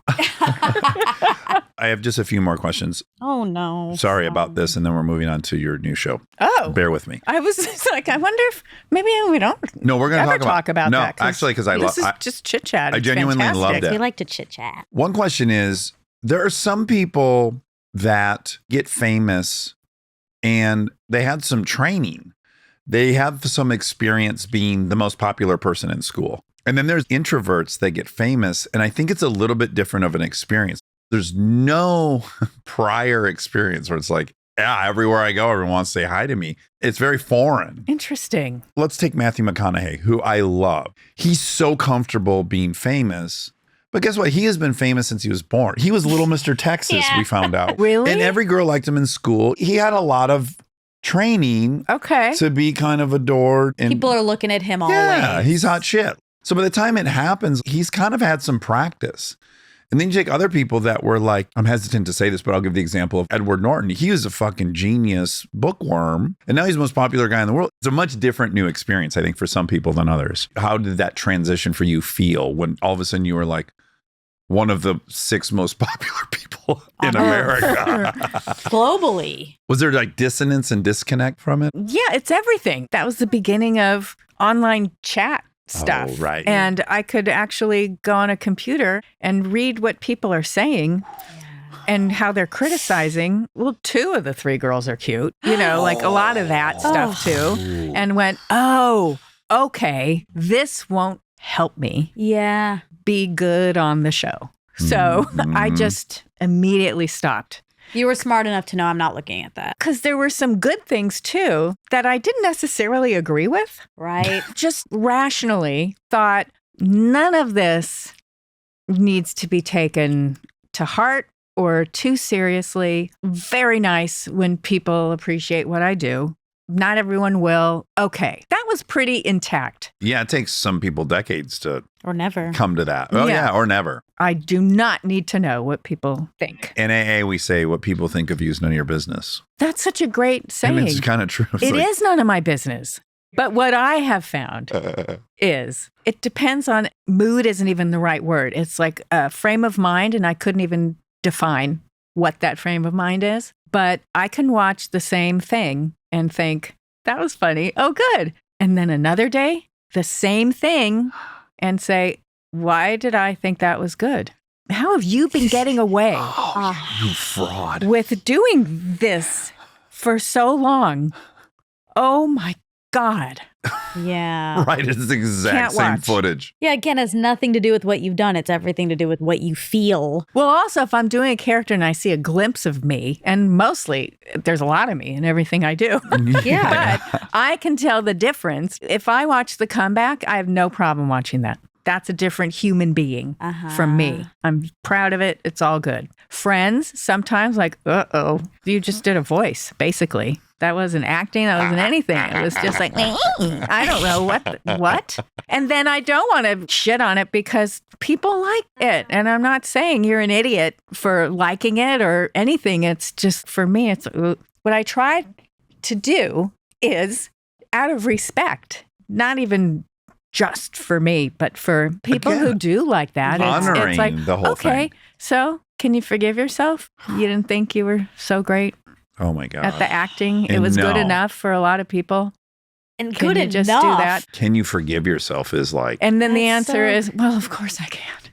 it's so hard though to forgive yourself, isn't it? But don't you forgive everyone? I mean, performance wise, someone will have just a moment in a performance and I'll go, oh, well, I forgive it because the rest of it is so great. Oh my God. Yep. I am ultra aware of those things. The big thing for me now is, I don't even know if I should say it out loud. Of course you should. Can I forgive myself for not having some work done on that face? Can I forgive myself for getting older Oh, wow. and not Really? doing something about it? Because I watch him like, they've got a jawline. Am I supposed to have a jawline? Did I do this Like wrong? even into my 60s? That thing that comes up is, wait, should I? Am I supposed to?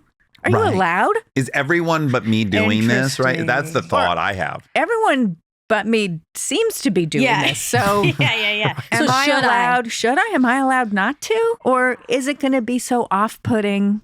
It's going to affect people's experience Interesting. watching me. I'm trying to be practical about it because clearly I haven't. Oh my God. Here we I go. think you look with the- exquisite. you look exquisite. You Thanks. do. Again, You call your do. husband. Let's go to the bathroom. Meet me Well, in the he bathroom. won't let me do anything. He likes your face as your face. He won't let me. It's so crazy how we see ourselves and how other people see us. Because obviously we look at you and I'm with your husband. I'm like, don't mess with it. It's great.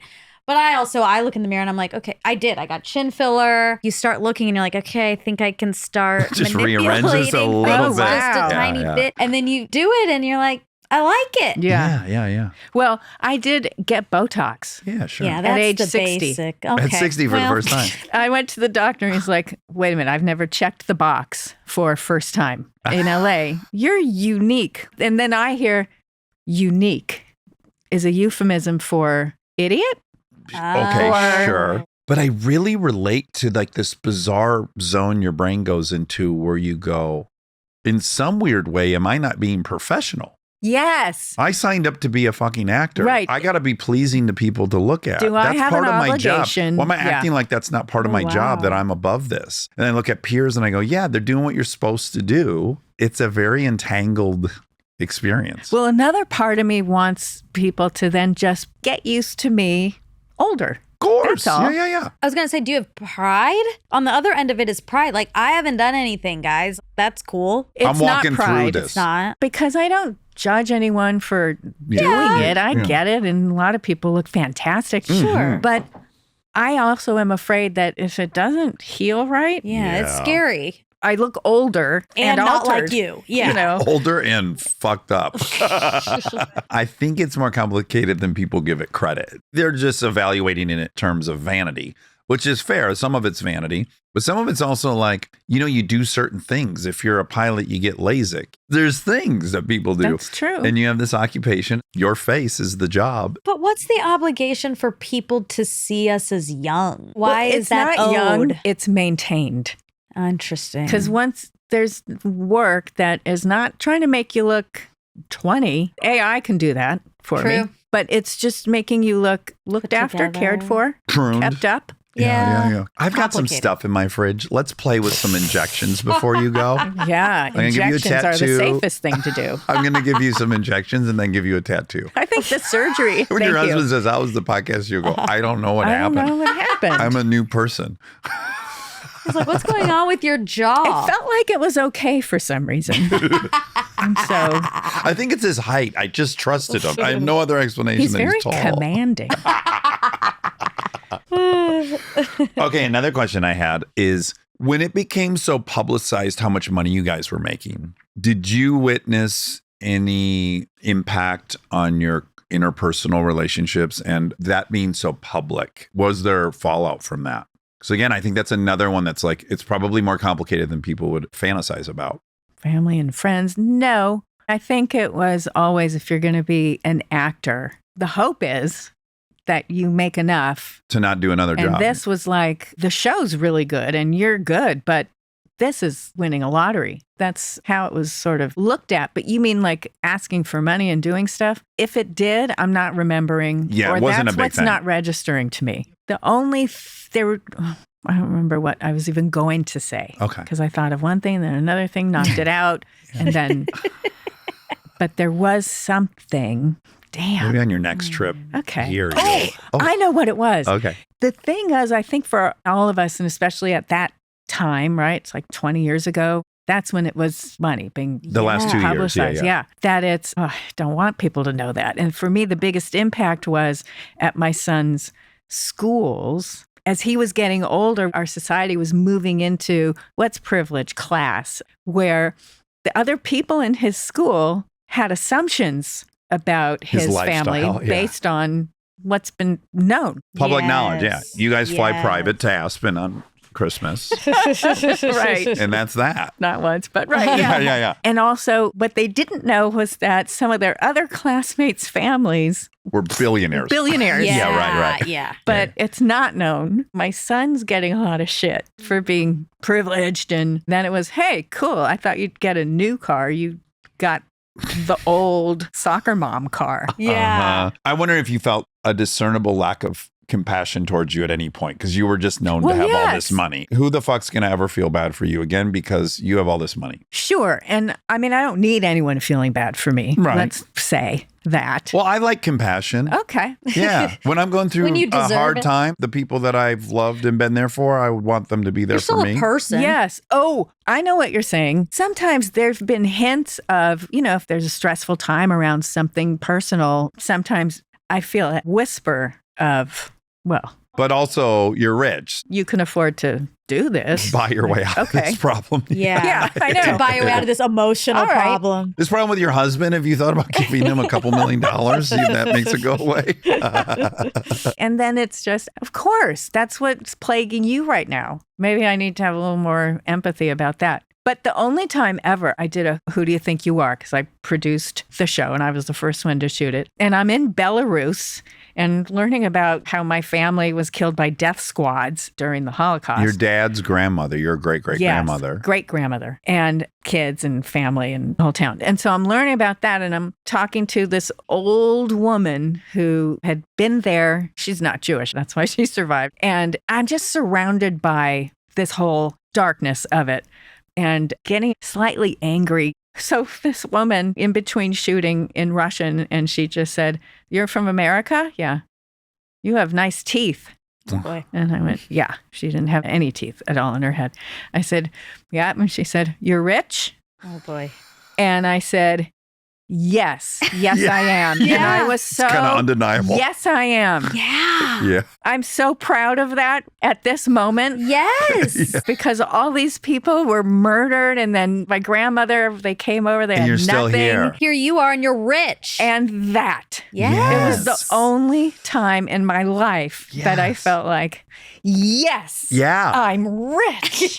Yes. I love that. 1,000%. I went to Dachau with my mother when I was 16. We toured Dachau.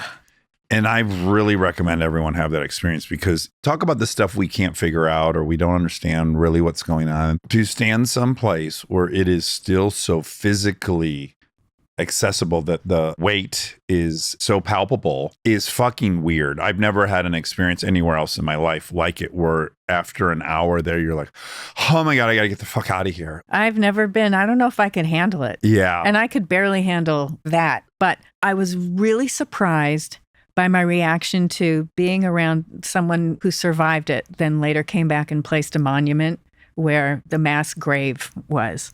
I was standing there and thinking, God, all these people were killed.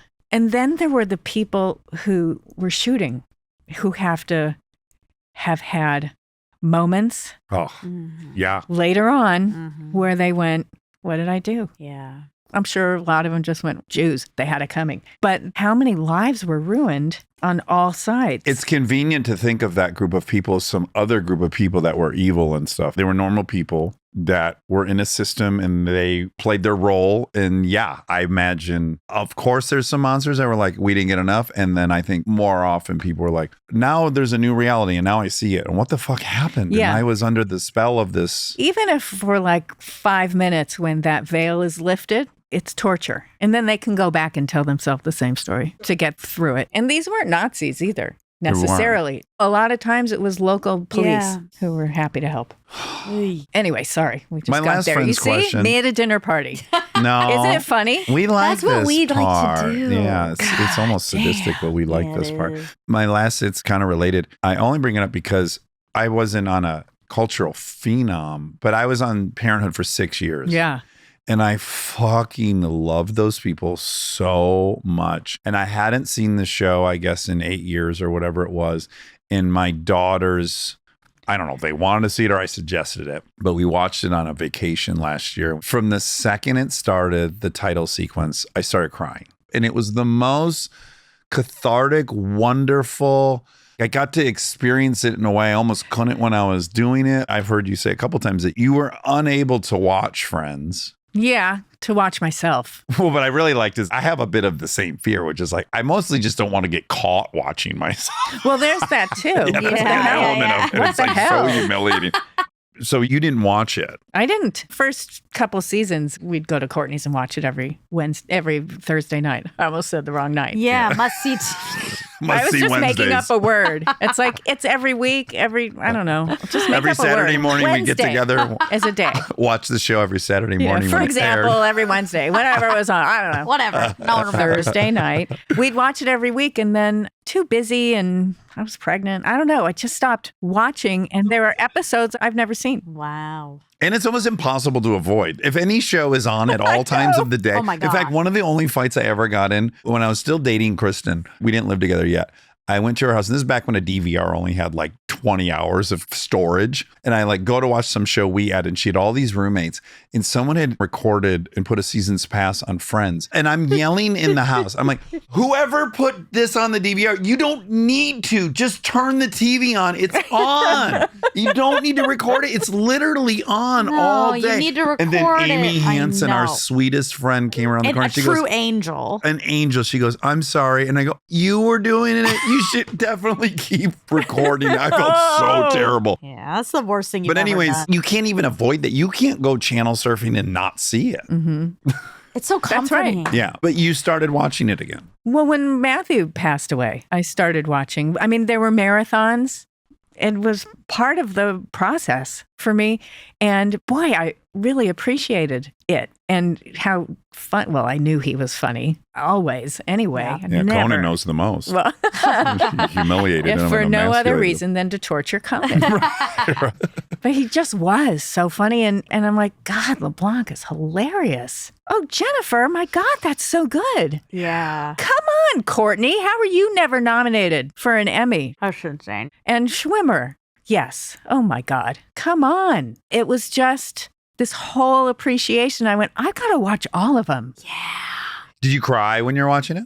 I cried when there was a marathon on and I'm not watching it like on Max from season 1. I tried. I don't know if I can do season 1, but maybe season 2 or 3. When I Get my figure this husband. It's out. like, can we watch and watch it? I'm like, ha, okay. And then something about me was like, I can't. You feel like it's too self-indulgent? Yeah, but I feel like I need to watch all of them. So anyway, the episode where Phoebe got married is on, Oh. and I'm watching it, and I got so caught up that I cried watching her because she looked so happy. Yeah, she was She so had such happy. a real smile. She was just, I've never seen Phoebe that happy. You could remove yourself. It's she. Yeah. It's for sure she. It's for sure she. It's she certainly sells she. seashells by the Yeah. seashore. I can't Who wouldn't be speak, happy but- marrying Paul Rudd? Well, and then there's that. But it really touched me. I was so happy for her. I'm glad you got that moment. That's what everyone felt. That whole series is like, we know But did you them, we cry love them. when she I got married? I cried. Oh, you did? So So much. much. Yeah. I was like, I know them. They're my friends. They're saving me from feeling lonely. That one glimpse you got is what people had for 10 years. Yeah. So lucky for us and grateful to you guys Yay. for that. So I knew him through sobriety. That's where I start chewing my gum. Yeah, yeah. This is That's gum where I time. need my nicotine. Yeah, yeah. Look, what us addicts put everyone that love us through is rough. Yeah. If I were you, I would want to see the version. Like, let's put it this way. And I can compare. I think it's a good comparison. Cancer. So my father, he had a lot of health issues towards the end. And there's a whole decade of his life. He was really on the decline. When I have dreams about him, I have dreams about him in his like 40s. I want to see his vibrant, virile self. And I miss it so much. And I guess I think if I loved an addict and I had to see the whole thing, I would be grateful to get to go back and see it before it had like taken its toll. Right. This will sound odd, am more comforted that he was happy the day he died. He got to die happy. Mhm. And to me, that was a gift. It could have gone a much different way. Yeah. I think people, they have a category addict. It's really incomplete. It's a spectrum. I've loved people in the program that I could recognize, whew, they got it worse than me. And I've had friends in AA where I would say, yeah, the weight of the world is heavier on your shoulders than it is on mine. And it's pretty heavy on mine. And I can see it and feel it, and it's heartbreaking. And I don't envy you. And I have a lot of compassion because you really are dealing with more than I am. And I can feel it. I'm sad for that. Yeah, it is It's complicated. so complicated. It is, know? yeah. But I loved that Matthew I first met and the one at the end because 'Cause God you love love him. This is you. And I love you. Yeah. I accept okay? that this is you. Yeah, I understand. And so did he. I didn't even watch the show, but I got to be around him a lot. And he has a lot of quotes I keep with me. One of them is, I've spent my whole life making everyone like me. I haven't really asked myself what I like. Oh. Like, oh, I can relate to that. Yes. I thought the sentence was going to finish a different way. Oh, you did. I've spent so much of my life making everybody around me like me. and no time making myself like me. Yeah. Yeah. It's the same thing, really. Not asking yourself what you like is very similar to you haven't figured out what you like, and you're not trying to make yourself like yourself. But it's not like, what do you like about yourself? It's accept yourself, love yourself. That was, to me, the whole thing about fame isn't going to give you that. Just because everyone else is loving you. It weirdly compounds it, and it makes you hopeless because the thing that was going to make you love yourself didn't work, and now we're out of options. It exacerbates it. But the answer is simply, you're not only allowed to love yourself, you've got to. It's like Yeah, required. you must. Yeah. You're all you've got. Yeah. Ultimately, it's so nice that people love you, but it doesn't work if you don't love you. It can work temporarily for Right. me. Okay. Your show, No Good Deed. I'm not blowing smoke up your ass. It's fantastic. I'm going to add You've seen it? Yes. I watched today. While I was working out, I watched Can't 3 wait episodes. to watch it. Oh, You're going to fucking can't love wait. it, Monica. really? I'm Yes, so because excited. it's very, and I don't know if you'll agree with this comparison, it's weirdly very murders in the building. Ooh, Oh, interesting. Wow. exciting. It's great. So Liz Feldman and I were in the Sunday Company together. Oh, my God. It all goes back to the Groundlings It every time. circles All back. roads lead back. Wow. Did she create it? She Yes. created it. She had also created Dead to Me. Oh, Which amazing. was Christine Applegate, Linda Cardellini. Had you known her prior to this? No, I was just told, so we have an offer for you to do this Netflix show. Interesting. Tell me more. It's Interesting. limited series, which you can do because I was committed to something else at the time. I went, okay. It's Liz Feldman who did, I said, Dead to Me. You knew. I know. Well, this sounds like a yes. Well, let's tell you a little more. You'll be married to Ray Romano. Well, of course, yes. Yeah. He's such a good actor. So again, back to Parenthood. That's where he did his first kind of So dramatic good. work. He was awesome. I got to direct him in an So episode. I loved Parenthood. Oh, you did? I saw every one of them. Oh my goodness. Okay. Yes. You were keeping I that should have very said that tight. before. No, There it's wasn't probably a best. moment. Oh, there were a lot of moments. Remember I told you I rewatched the whole thing and I cried and you go, oh yeah, it was really good. I Let was me tell going you. to, and then I forgot. Remember how I kept saying there's something I want to say, and I can't remember what it is? That's what it was. That you're a super fan of Parenthood. But yeah, he was incredible on Parenthood, right? Yes. heartbreaking in a He's way. so good. I'll add, what a dude. He has no ego. To walk into Parenthood season, whatever it was. Yes. That's fucking hard. You were on a show that had your name in the title. Which was your whole story. Yeah. And then you walk in and you're like 23rd on the call sheet this morning and you can't wait to act. Yes. Did you see that Netflix movie, him and Mark Duplass? I can't remember Yes, what it was what was called the- because the name of it has nothing to do with what it was about. Paddleton? Thank you. Paddleton. Paddleton. Oh. Maybe that was someone's name, but to me, that has nothing to do with what it was about. And that was just world changing to me. He's incredible. He's almost a Duvall. Like he's just alive there and Yeah. it's real. Effortless. So I was thrilled. You have such rhythm. Oh, good. Oh, big time. Yay. Yeah. And you have a lot of heavy lifting. You should see the list because you don't get sent screeners and get told what's embargoed. But the list of things I can't say is Right. comical. I've never seen a list so long. Oh, because spoilers. But Yeah, I yeah. think we can say from the get-go, you and Ray Romano are married, you're empty nesters, and you're going to sell this terrific house. It's a very LA story because this has happened to a lot of people where you accidentally end up with a house that's worth like $5 million.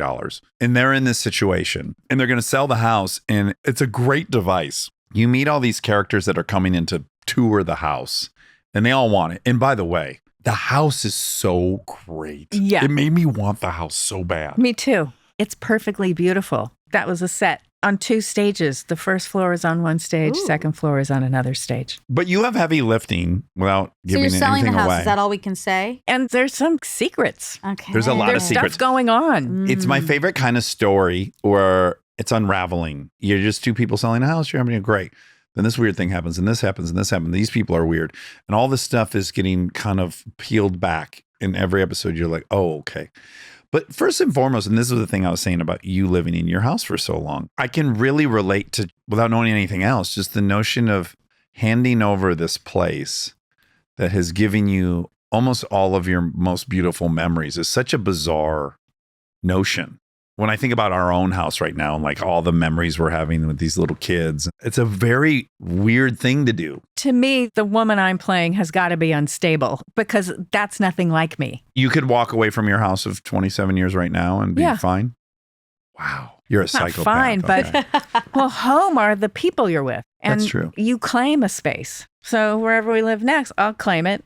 It'll be ours. It's fine. Here's the weird thing that caught me by surprise. My brother and sister and I found out that our house that we grew up in Tarzana was for sale and there was an open house. And let's just go. And the three of us went to the house and I thought, I can afford to buy it, I think. Should I just buy it? Right, I should of just course. buy it. Yeah. I want it back. I think I should buy it. Yeah. I must buy it. Did you buy it? No. Oh. Because at first it was like, I want it back. We were having so much fun. It's like, yes. Oh my God. And that's the same. And remember we blank and we did that. And oh, remember the time I got thrown across the room and yeah. It just got really dark. You're like, yeah. Remember the belt? This is where Dad used to hang his belt. We were having the best time. But by the time we were sort of done touring it, You were over it. I was done. This is for someone else's memories. Also, what you think you're buying is a teleport device back to those fun memories. I discovered this in the weirdest way with Nintendo. So I had Nintendo in 7th grade. It's the only year I ever played video games. I had such a fun year with my friends playing these new video games. And then as an adult, eBay came around. And I was like, oh, I could get a Nintendo and all those old games. And I ordered all the stuff and it came and I hooked it up to my TV. I couldn't figure out why it wasn't giving me anything.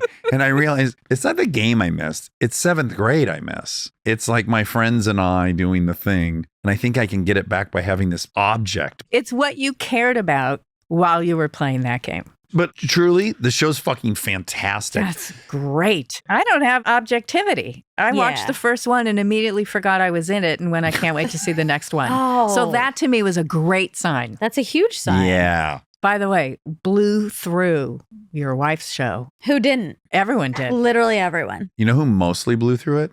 Dads. Really? Isn't that inexplicable? That's who we hear most from. That's fantastic because it's a romantic Yeah. comedy. It's kind of encouraging. That is the best news I've ever heard. I mean, truly, right? My husband loved it. Well, there you He go. said, can we watch more of that? Oh. It's like, yeah. Anyone- That's not what he sounds like. I don't know who I just did. Yeah, what does he sound like? He must be able to do a great No, I impersonation wouldn't of him. mind watching more of that one. It's okay. He's Yeah, I foreign. like it. He's French. Oh my God. Yeah, Does he I make like love it. to you so Very good? attractive. That is very My attractive. only It's none of your regret in business. life sexually is that I didn't make love to a French woman Okay. because on I have a that whole note- no. I think this is worth I exploring. think Oh, French wow. women probably instruct. Oh, Okay, that's you someone's going. You're calling supposed, to well, yeah, tell you're me. supposed to be somewhere else. can't- Okay, Like listen, 2 I hours am ago. so sorry. I'm sorry. This was really too what long. time is it? No, Yeah. it's fine. Okay. You sure? I don't think it's fine. It's my publicist. Of How'd that course. go? Why haven't you left yet? It can't still be going on. Will Come be on. the text. You gotta go. You better go. Wrap it up. Okay, Lisa, what a fucking joy. Yeah, Our this first was nice. friends. Yeah. That's a big deal. Am I? Yeah. We had David Schwimmer, and I'll tell you our funny joke. He had to cancel because he had an ear infection, and Robbie said he had Schwimmer's ear. That's hilarious. It's a really good That's joke. so Really good. good. Yeah. Oh shoot! You got to respect the He's fact so that. great. But you're the best one. So we're glad to have No, seen you. I'm not. yeah. Oh, I can't wait for you to meet everybody. But this was such a treat. It was. Thank you said so much for everybody. spending so much Yeah. time with us. Everyone watch No Good Deed 12, 12, 24. I know you don't care numerically. What could be better? 12 plus 12 is 24. 24, 24. We like Oh. that. Okay. 48. Everyone watch No Good Deed. It's absolutely fantastic. Everyone's fantastic on it, and it's perfectly written, and the score is impeccable. 12, 12, 24. Thank you, Lisa Kudrow. Thank you. He is an armchair expert, but he makes mistakes all the time. Thank God Monica's here. She's gonna let him have the facts. It's 11:11. Oh, okay. Oh, hold on. I really want to think on this.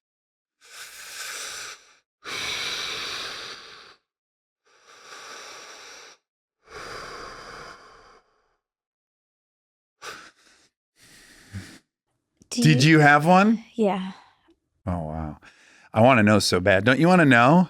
Yeah, but You're not allowed to know other people's wishes. no. That's a weird part of wish culture. Yeah. Why is it that telling someone your wish would make It's it not come true? superstitious. I know, but why? I don't know. What's the logic behind Why it, are you taking Monica? your shoes off? Trying something new. Do you do multiple wishes in 1 minute, or do you just do the one? You go several? I do as many as I can. Oh my God, that's a great idea. I might switch to that. It's a little panicky. And let me ask you this. Do you want to tell me your wish?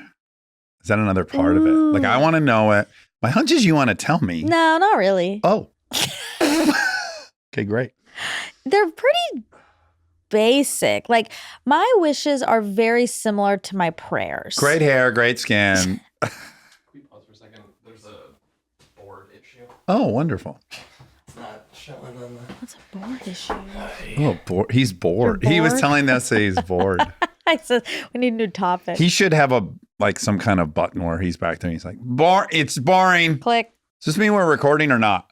I'm Probably not. Audio. Oh, I hope so, because the 11:11 stuff I is mean, really I have the important. backup recording. In theory, should be working, but on the computer, it's not registering for some reason. So Interesting. I feel like, Rob, your wish should have been that there was no technical problems. Wouldn't that be such a sad wish for Rob? We've all, It's one of we them. were free to want to ride a unicorn on a That was yours? snow-capped mountain. And Rob's going to be like, please, no technical glitches. Well, mine are Work-related? often, yeah. Yeah, same. Oh. I guess you're right. Go ahead, Rob. Make your wishes about technical proficiency. it's working. I don't know what that was, but Oh, Weird. Okay. The maybe wish came true. I bet the computer made a wish on 11/11, which is like, I wish I could stop computing. Oh. And then its wish came true. Then Rob was like, bullshit. His overrides the computer's You don't get wish. wishes. You're a computer. What do you think the robot would wish for? To be a boy. Oh, That's, that. forgot. Yeah, that his wish is right on his sleeve. He wears his wish on his sleeve. He's so cute. How do you think he's? It's 11:11. Time to make my wish once again. I wish I was a boy. I never tire of making this wish. Do you think he's feeling a little uncomf with AI. yes and ChatGPT and Meta glasses and I'm excited for AI. They will be superior to me. I will seem so charming, as if I'm a flawed human being. oh, that's an Glass interesting half full. take. Yeah, he's very optimistic. He is. He'll seem like a clumsy dum-dum, which is Yeah. very much what a boy is. Right. So very boy-like. Okay. Yeah. I like that. How was your fitting? It was nice. It was. We're shooting a commercial tomorrow. Yeah, me it's and very you. exciting. Co-stars. Yeah, I know. It's very fun. It is fun. We shot a commercial once before together a very long time ago for the city of Los Angeles. For That is California. right. The state And of California or the city of Los Angeles. I don't know. California tourism, I believe. Mm. And we were up at the observatory. Ding, ding, ding. When I was going to tell you what I just did this morning, but Oh. that'll put on pause. Okay. What's your biggest memory from that California tourism shoot we did together? Well, I was wearing a really specific dress. And Christian said. yeah, that's my number one memory. So we work with a guy all the time, Yep. and he saw he got Saw me in a new light. he saw you in a whole new light. He was so shook. It was hilarious. Well, understandably, because especially up until that point, I was a little assistant running around in sweatpants. I was going to say you were in your Pangea phase or just prior. You were in, It was before Pangea. yeah, but it was always bedtime look. Not really. I mean, when I would show up to the house, I'd look cute, but everyone saw me. It's all very interesting, actually. This is psychologically interesting. Go on. When I was an assistant, I liked fashion the same amount. That hasn't changed. Correct. But I think when I was an assistant, no one thought that or they were just like, oh, she's just a little girl and she gets groceries and she No one thought you got eats groceries. chicken nuggets. Dino nuggets. Yeah. I'm going to challenge that. Okay. From a guy's perspective. Yeah. We don't have a status Oh. thing. If we see a hot woman, it's not like we're like, ooh, she's the janitor. We don't think that way. We just go, ooh, hot. I don't even think Interesting. about it. I'm just like looking at them and I go, either Aruga. No. Yep. No, Aruga. don't do that. That's a cartoon noise from Bugs Bunny. But It's do you- okay. some people really do it. No, that's not even a cat call. Even the worst guy is not yelling out his window, Aruga. Well, Now, there's other bats. yeah, someone yelled at me the other day, and it's awful. I'm gonna. This is a brag. I did yell at two guys. I was at a crosswalk, and there were two dudes in a truck, and this gal was at the corner, and they started hustling, and I got involved. You did? Yeah. What'd you say? I don't like when I show that side of myself. You've seen that side of Well, me. did you say a slander? I was like, hey, motherfuckers, have some fucking, Respect? some respect. Yeah, have some manners. Shut the fuck. Like I I kind of it. snap. Like, get a hold of yourself. You're acting like a couple of fucking dogs. Wow, you're so mixed messies. Tell me more. But I'm a human being who's attracted to people. I know It's just that. what you do with that attraction. I know that. I'm glad you said that. And that's why I've chosen Aruga, because I feel like that is a playful, cartoony You're right. way. I'm glad you did that. Now, if I went, boing, that's rough. That says I have a boner. The other one says I have an old-timey horn somewhere on me, Okay. right? Yeah, that's true. Aruga. Huh. Okay. Hmm. Now, I like that you did that. Okay. I bet that woman felt protected. And so that's nice. Yeah. I hope she did. Was it Kristen? No. No. I was exercising. Someone else was in an exercise outfit. These two guys were letting it rip. I see. I didn't That's think that really was cool. nice. But I'm making a decision in that moment. There's two guys. Yeah. They might hop out of the truck. So I got it. Like, there's a lot of thin slicing going on. Right. I'm like, I got to tell these guys to shut the fuck up. This is crazy. Yeah. There's two of them. They're at a light. Maybe they're going to get out. Okay, I guess I'm up for that. Yeah. And then I go, I'm up for that. That's the part I don't like because I don't want you to get injured. Right. But I also like that you protected. This is the problem with life in the world and the planet. Yeah. It's a messy fucking place. Contradictions Sometimes all over the a place. bad decision is mildly better than the other thing it's correct. Yes, that's right. That's true. Yeah, one of the biggest memories I have in my life is Christian noticing, No. giving an Aruga. It's also funny though because I was wearing like a very sparkly dress, kind of Yeah. like a ridiculous looking dress. Yeah. I didn't pick it. And so for that to be the thing, Well, you can see this though. yeah. Do you think your dress, and now it's changed yet again, but do you think your dress evolved from when we first met you? Because I That's think what it did. That's what I'm trying to say. I don't know. I mean, look, in some ways, yes, because I have my financial situation has changed.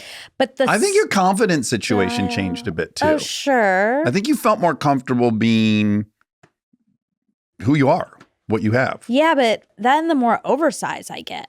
See, now that's what I'm saying. Then it pivoted again.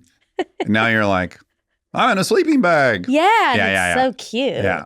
Yeah, I don't know. But I mean, he had never seen me in a dress, and then he'd also never seen me in full glam. That was also probably part of it. I was in Yeah. heels. It was a look. But that was It a took fun him by commercial. storm. Yeah, that was funny. Okay, but I'm glad we had the same memory of it. I only do because he said it to you. Of course. And then you, of course, you passed along the compliment. Always want you to know. Yeah. And I think you mentioned it a few times. And so that it was my last. I really wanted to sink in. Yeah.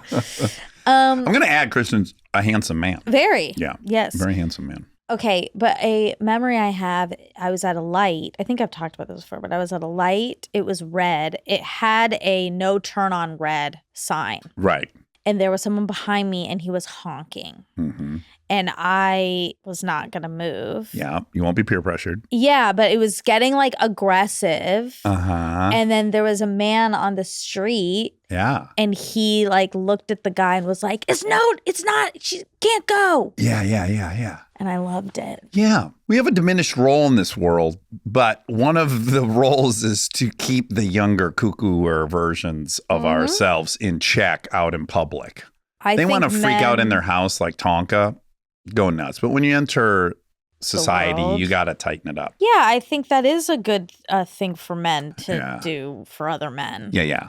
Okay, now the reason I was just at the observatory, Oh, I'm trying, this is a New Year's resolution that I started last week. okay. I want to be able to ride my bicycle, my cute road bike I told you about that's green and yellow. A lot of people ask me to post pictures and I need to. So I did it for the first time, I guess 4 days ago on the break. I rode from here and my thought was, I'm going to ride as far up the hill as I can get. And hold on. And then not up the hiking trail. Oh, that's what I'm asking. Okay. Up Ferndale. Okay. You know, it twists all around and then how you would drive to the observatory. Okay. Got it. And my hunch was like, when you leave the house, it's immediately incline up the side street and then up Ferndale. When you get to the stop sign, I'm like, I already know when you're hiking, you're winded by the time you get there. So I'm like, maybe I'll get to the stop sign. Then maybe next time I'll get to the first turn and so on and so on. Well, on my trip last week, I got all the way to the final stretch, like maybe a block. I did have to get off and walk the last like half block or block up to the very top. Wow. My thighs were as dense as like a microwave. They were so, they've never been that inflated with blood or whatever was going on. They were just so pumped up. Wow. So I did that. And then this morning, I'm like, I'm going to do it again. So I did it again this morning and I didn't have to walk. You did the whole thing? Yeah. I was kind of shocked with just one trip up because the first trip up was bonkers. Yeah. This trip up was good. It was a hard workout, but my legs didn't get like locked. Wow. And you think maybe you'll ride to the moon soon? I hope to ride to the moon. Yeah. And by 2026. That's so nice. How the first person to climb Everest on a bicycle, on a road bike. That's awesome. Yeah. Congratulations. Thank you. Oh, I brought it up, I didn't bring it up to brag, but I also brought it up because the most insane thing was happening on the entire trip up this morning. It was an SNL sketch and it wouldn't fucking stop for 25 minutes. So I'm huffing up the hill. I'm in the highest gear. I'm like, And I have headphones in. I'm listening to stuff. And I hear something just to the left of me a little bit. And I like look, and it's really close. It's a dude with dreadlocks and a backpack, and he's on an electric fucking scooter. And we're going roughly the same speed. Sure. It's maddening. Being next to a dude on a scooter. Well, he goes ahead of me. Yeah. Now he's ahead of me. Then he gets to a stop sign, and I think he maybe had to put more money on the scooter. Okay. Because now he's got his phone out, and I think he didn't have cell service, whatever. I then pass him. I'm now riding. I forget about him. Yep. 12 minutes later, I hear something. I look over. He's, I'm like, oh, my fucking God. And I don't have it in me to go faster. Because you wanted your alone space. There's something that was so invasive.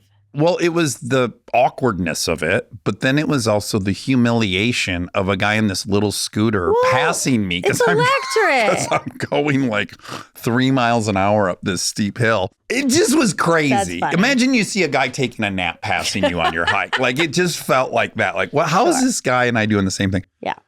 We passed in, I bet 5 times. Did he pass me he passed me at entering the parking lot to the observatory. He did win. Wow. Yeah. But it was comical. This reminds me, fights, bikes, running. Remember earlier this year, my running situation with the dogs and the people. And the people congregating. And yes. Now, I drove by the other day. Okay. Let me see what I can find. Wow, there's going to be photographic evidence. Mm-hmm. This was the area, okay? Uh-huh. There's now a sign up. Oh. That says, no dog walking, private property. Oh, did you put that up? No, I didn't. But that would have been a good move. But also, it goes to show. You weren't the only person inconvenienced Correct. by that. Yeah. Correct. I felt very validated by this sign. I bet. Vindicated. They were just there. That's not even their house.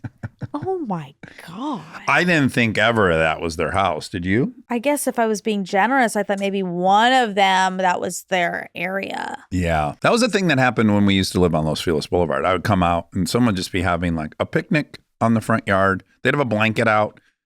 They might be asleep. Sure. It's interesting. Stay tuned for more Armchair Expert. If if you dare. Let's take a minute to thank our presenting sponsor, Audible. Audible is the leading audio entertainment app with an incredible selection of audiobooks across every genre. As an Audible member, you choose one title to keep every month. We're talking bestsellers, new releases, classic titles, whatever you're into, and there are thousands of included titles to choose from. With such a huge catalog of audio content, sometimes it can be hard to know where to start listening. And that's why Audible created their Best of 2024 picks. They really do think of everything, don't they? Yeah, they really do. I'm loving this list. They've got a full cast production of George Orwell's 1984, which I've been meaning to listen to. Everyone talks about it. I've never read it. I got to do it. It's almost like a play, but with different actors voicing each role. The story was good already, but having a full cast making the characters come to life really takes it to the next level. I really like that about Audible. A good narrator is game-changing. I've been wanting to listen to The Women by Kristen Hanna, which I see is on the list. A bunch of my friends have been talking about it, and with Audible, I can download it and listen on my holiday travels. Audible's carefully curated list in every category is the best way to hear 2024's best in audio entertainment. There's more to imagine when you listen. And to make it even better, Audible has a special offer for armchairies. New members can get their first audiobook free when they sign up for a 30-day trial. Visit audible.com/Dax or text Dax to 500-500. That's audible.com/Dax or text Dax to 500-500.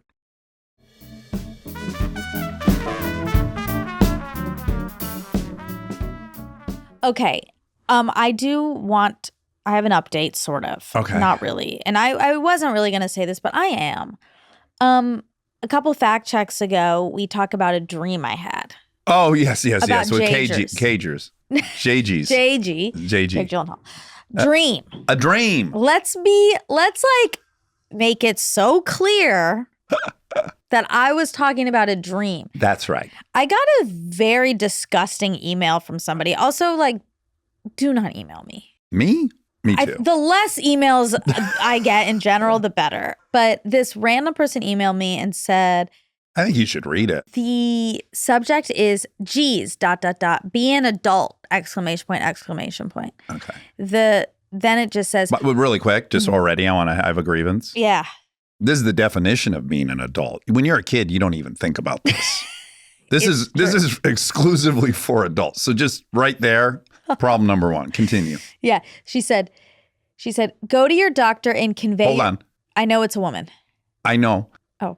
And I'm interrupting you too much, but you already have a look on your face, which I love. When you're reading it, you're her. Yeah. Yeah. I say, so you're like this. Yeah. Okay, go ahead. Okay. Go to your doctor and convey your concerns instead of making your personal hygiene issues a problem for your audience. You never cease to amaze me! ! You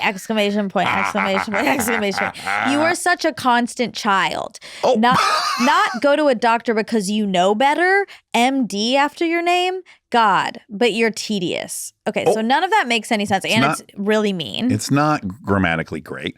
Yeah. But also, the other, MD after my name. What does that even mean? But let's treat this as if it's a real piece of advice. I want to give this person a day in court. So what she is requesting is that you go to your doctor and you say, I had a dream my vagina smelled. He's going to go see a psychologist. Why are you here? Does your vagina smell? I don't think so. I had a nightmare that it did, and the love of my life was put off by it. Yeah, it's a dream. That's what she wants you to do, is go to the doctor and tell him you had a dream about your vagina? I guess. And I'm going to start going to doctors to tell them about my dreams. Yeah. I mean, I'm so tedious. Yeah. Also, why do you listen? Go away. Well. No, I 100% stand by that. If you're the type of person who's going to send an email like that, I prefer you do not listen to this show or me or engage with me ever again. You actually don't have permission. I understand. I have a different take. Go ahead. Yeah, which is like people, I'm one of them. Mm-hmm. I used to kind of hate listen to Rush Limbaugh. Okay. People hate listen to Howard Stern. Like they wanted to hear what he said so they could be mad about it and they could go to work and they could talk about what a misogynist pig he was. And it was like, it was their hobby. Yeah, that's a sad He way still to live. got those ratings. They still had to listen to his message. Some of it definitely sunk in. So I don't mind. I don't mind. I don't mind if you're like, you're an incel listening to this hating me. That's great. Keep listening. Nah. No. And that's good. That's I understand you. I get what you're saying. Okay. And I get what you're saying. No thanks. Yeah. You don't get to, or you do get to, because it's a public show, so you can do whatever you want. But like the idea that you opened an email, I mean, I didn't understand half of what that meant, so I think this person is unhinged. They're probably, they're probably got a lot of stuff going on. Can you say that it was mean? Oh, absolutely. Okay. It's so ridiculous and silly and stupid.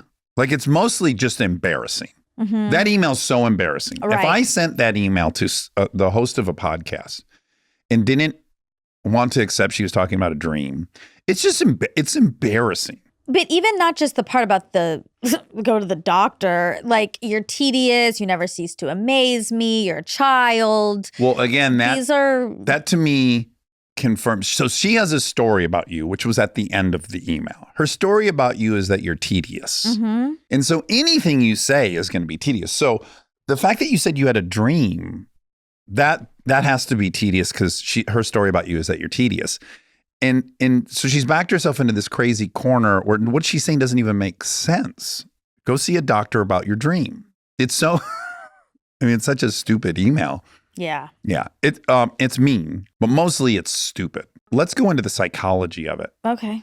This really doesn't work because I think the story part is really relevant, but my hunch is she has something going on vaginally. Why is that such a why did that trigger her so much? Yeah, I think it triggered people. I got a few nice responses. Yeah. I only read nice ones. Oh, that's nice. But I mean, I like a person in my life reached out and said, oh I use this. And I was like, it was a dream. Like, I freaked out, and they were like, oh, sorry. Oh, but then. I know. And I was like, no, I know. I'm sorry. I was like, I got a bad email, and I guess I think everyone thinks that. And I wasn't. Yeah. I actually don't think that about myself. I could be wrong, because that's, again, the fear. Yeah. But the dream was a fear about being unlovable. That's right. And unworthy. Exactly. Yes. And broken and gross. That's right. Fundamentally flawed. Like, okay, he passed. Somehow I fooled him with this, and I fooled him with this, but eventually the truth will be discovered. And the last thing that he didn't have access to that he finally discovered was, of course, the deal breaker. Yeah. It makes a lot of sense. Yeah, it's just a metaphor for, like, I'm not good enough. Yeah. So I think people do struggle with this issue. Oh, absolutely. And it turns out there are a lot of products on the market. Okay, great. So people can check that out. Are they oral, or are they, you put them in you? Oral. Yes. Interesting. And that's encouraging. Well, I think it's like prebiotics are supposed to be helpful. Now, here's the thing. I think I'm right about that the good comp is this fear of erectile dysfunction. Uh-huh. No one would send me a mean email if I was talking about erectile dysfunction. I know. Well, they don't think you're tedious. They think I am. Well, let's take her out of it. Oh, okay. I think there are many people that would clutch their pearls when you're talking about a vagina in public. Uh-huh. And I think that's crazy. Yeah. I know. Get real. And I don't think it's not dudes. Equivalent. It's not dudes saying it. I don't know. Yeah, that's interesting. It is, because I think you're right. Which makes sense is like it's a fear. So when you're talking about it, like, God knows what it is. Like, she shouldn't say that. I would never say. Like, you're doing something that scares the fuck out of them. Exactly. Yes. That's right. So that makes sense. And then maybe if anyone was going to have an issue with my erectile dysfunction conversation, it was a dream. It would probably be a guy. Like, dude, shut the fuck up. No one wants to hear about your limp dick. It would probably be a guy. Yeah, it is. People feel threatened somehow. I get this, by the way, if I can own one of the worst parts of me. I was thinking it in terms of, in fact, I think I saw the person driving and I was like, what is my problem with this person? What is my issue with this person? Mm-hmm. And it is that they present so fragile and vulnerable and weak. Interesting. And when I see them moving through the world that way, it like gives me this deep I just can't imagine presenting this way. I would just be so afraid everyone was going to take advantage of me and harm me. So like my own stuff, I can't even handle when someone's like just presents as crazy fragile. It really, that's funny. it triggers my fear of myself presenting that way. Yeah. And That's introspective. I think some element of homophobia is in there as well, which is like you're a young boy, and I'm only going to speak for my generation. And we just had a guest on yesterday. We talk about the power of that. Yeah. And I want to add, like, yeah, there'll be straight guys like me or this guest we had talking about having been molested and the implications that you're gay and you feel gay, and then you'd be dead. Like your whole school, you'd be dead. But I think some element of homophobia for some guys is it's not even maybe that they hate that two guys are going to hook up in their house. It's that when they see them presenting as gay, they imagine like, oh my God, that's what I've been trying to avoid my whole childhood, to be masculine and butch and tough. And it scares them. Like to see it scares them. Like, fuck, if I was acting this way, I would be so called out. And, you know. That's probably true. When people are themselves, a lot of people find that very threatening. Yeah. Because, or maybe there's like a deep jealousy. Yep. Well, because they aren't. They're holding in their true selves because they've told themselves, if I show my true self, I'll be excluded. And now here's this person showing their true selves and they're not being excluded. They're being embraced. It's like very threatening like to your they feel core. like it's unfair. Yep. It shouldn't be that way because I know if I did that, I would be excluded. So why is this person getting away with it? It's like Ozempic. It's like, why are they getting to do something that I'm not allowed to do? Yeah. And then, yeah, I think that's what's going on a lot of the time. Yeah, me too. Who triggers you? When people walk around with a victim complex. Right. I am so disturbed by it. Yep. I find it annoying Yeah. because I guess I feel like you're not everyone has issues. Just stop. Like Yeah, the stop. world is not conspiring against you any more than it's conspiring against. Exactly. Yeah. I guess it Now, is. granted, there are classes where if you're a black female, Of course. yeah. No, But it's in not, general, just living life. victims don't trigger me. People who walk around with the victim complex. That's a different thing. That's like True. everything is they're a victim or the world is doing this to them or they can't figure it out and it's everyone else's problem. Yeah. Everyone else's problem but theirs. It's also a great tool in the narcissist kit. It is. It's like when they've clearly fucked up and they clearly owe someone an apology, they figure out how they're the victim. And now they just switch their story to how they've been victimized. There's a lot of people who are very quick to be the victim in this world. Yeah. And yeah, I'm not talking about real victims. Yeah, And I find it so off-putting. I don't know. I don't really know what it is, why it's so... Well, for one, it is... It's contagious. There's that. I think there's something about walking around like that and being so negative and all this is happening to me. It's hard to be around that and maintain a level of happiness. Yeah, you're almost inclined to meet them there, and It's a horrible feeling. I know. I just got this thing. This bad thing happened to me too. I wonder if there's something for you in the fact that like you were presented a fork in the road as a little kid, and you could have gone home every day and told your mom, "No one likes me because I'm brown," or you could like learn cheerleading.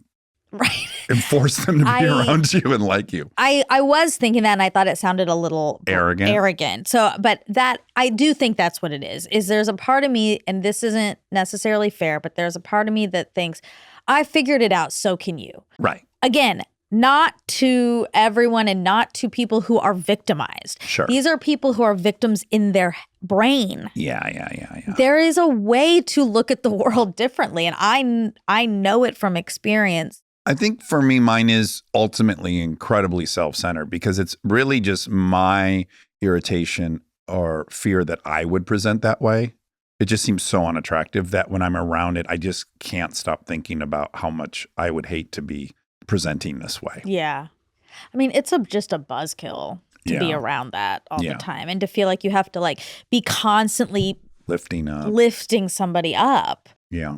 And we all do this, right? Like we all need to vent. We all have moments where we feel like a victim when we're not. I mean, all of us. It's not, but for some people, it's a way of looking at the world. I wonder if what could be helpful, because I think this is one of my favorite AA things, which is like learning in the 4th step, I believe, that self-aggrandizement and self-pity are the same level of narcissism. Yes, exactly. Right. So I think once I really accepted that and believe that concept, for me to be doing the self-pity thing, I feel as bad as I would be talking about that I'm God's gift to this planet.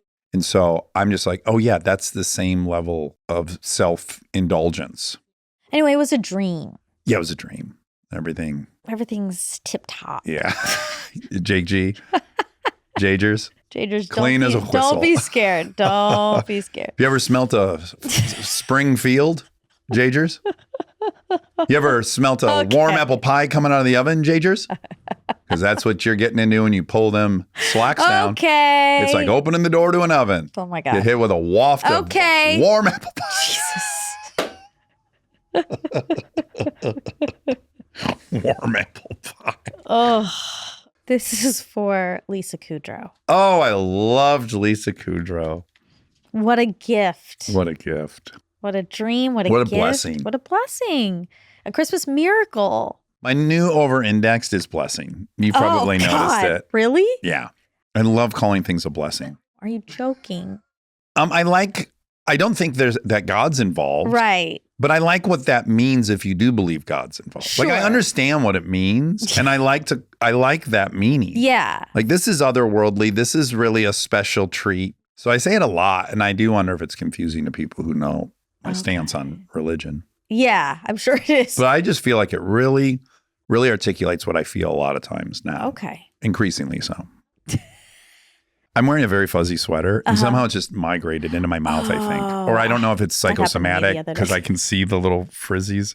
I'm like, is this in my, oh my God. It's just. Wait, add some to the bag. Oh, no, that's only hair. You're right. I'm sorry. By the way, we're due for, I think today we're doing another good. of a harvest. Yeah, because it's dwindling. It's kind of disappeared. In I that know. bag, yeah. I wonder, does hair Disintegrate? I don't think so. Okay. Lisa, this was such a long time coming. Our first friend. I was so grateful. I did feel like I fucked it up a little bit. There's no way to really convey the meaning Right. of her here. Mhm. And so I was kind of put in the position to try. And so I said, I think I said there's nothing I can really say. Mm-hmm. But I wish I could have. I wish I could have articulated it, but I can't. It's a blessing. The show was a blessing in your life. It was. For sure. Yeah, yeah. It was life-saving. It was a life raft. Uh-huh. I don't know. There's just not, there aren't words in the English language. I wonder if Lisa's thing, there's a myriad of reasons why that's hard to accept. Yeah. How can you? And let's be honest, like a lot of people feel that way. Of course. Right? So it's like even the most grounded person at some point would come to expect that that's the effect it had on people because you've heard that a million times. Yes. So I think you're trying to elevate. What you want to do is give this person who's very nice. I just met Monica Padman. Mm-hmm. I want her to know that I've received it.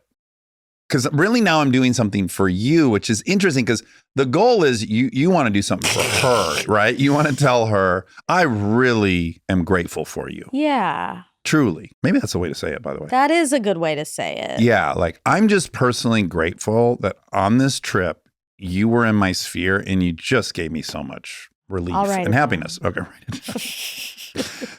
But I do think that maybe she's in a position where she's got to act like it's the first time she's ever heard that or something. Maybe. I mean, I'm not going to do that. Like, that's not my job. Right. To worry about the way she's going to receive it. I'm not going to play that game. Oh, yeah. But I am anymore. Maybe at one point in my life I would have, but whatever. I can't. Yeah. But I do feel what you're saying. there is nothing new I can say to her. To be clear, yeah. I don't think you should have not done that just because I of know. whatever her reaction is. no, Like, I know. I think it's good for you to be able to express your gratitude for the people that you have gratitude Me for. too. But I guess that's where it gets heady. It's like I want to be able to tell her Yeah, and you should. accurately.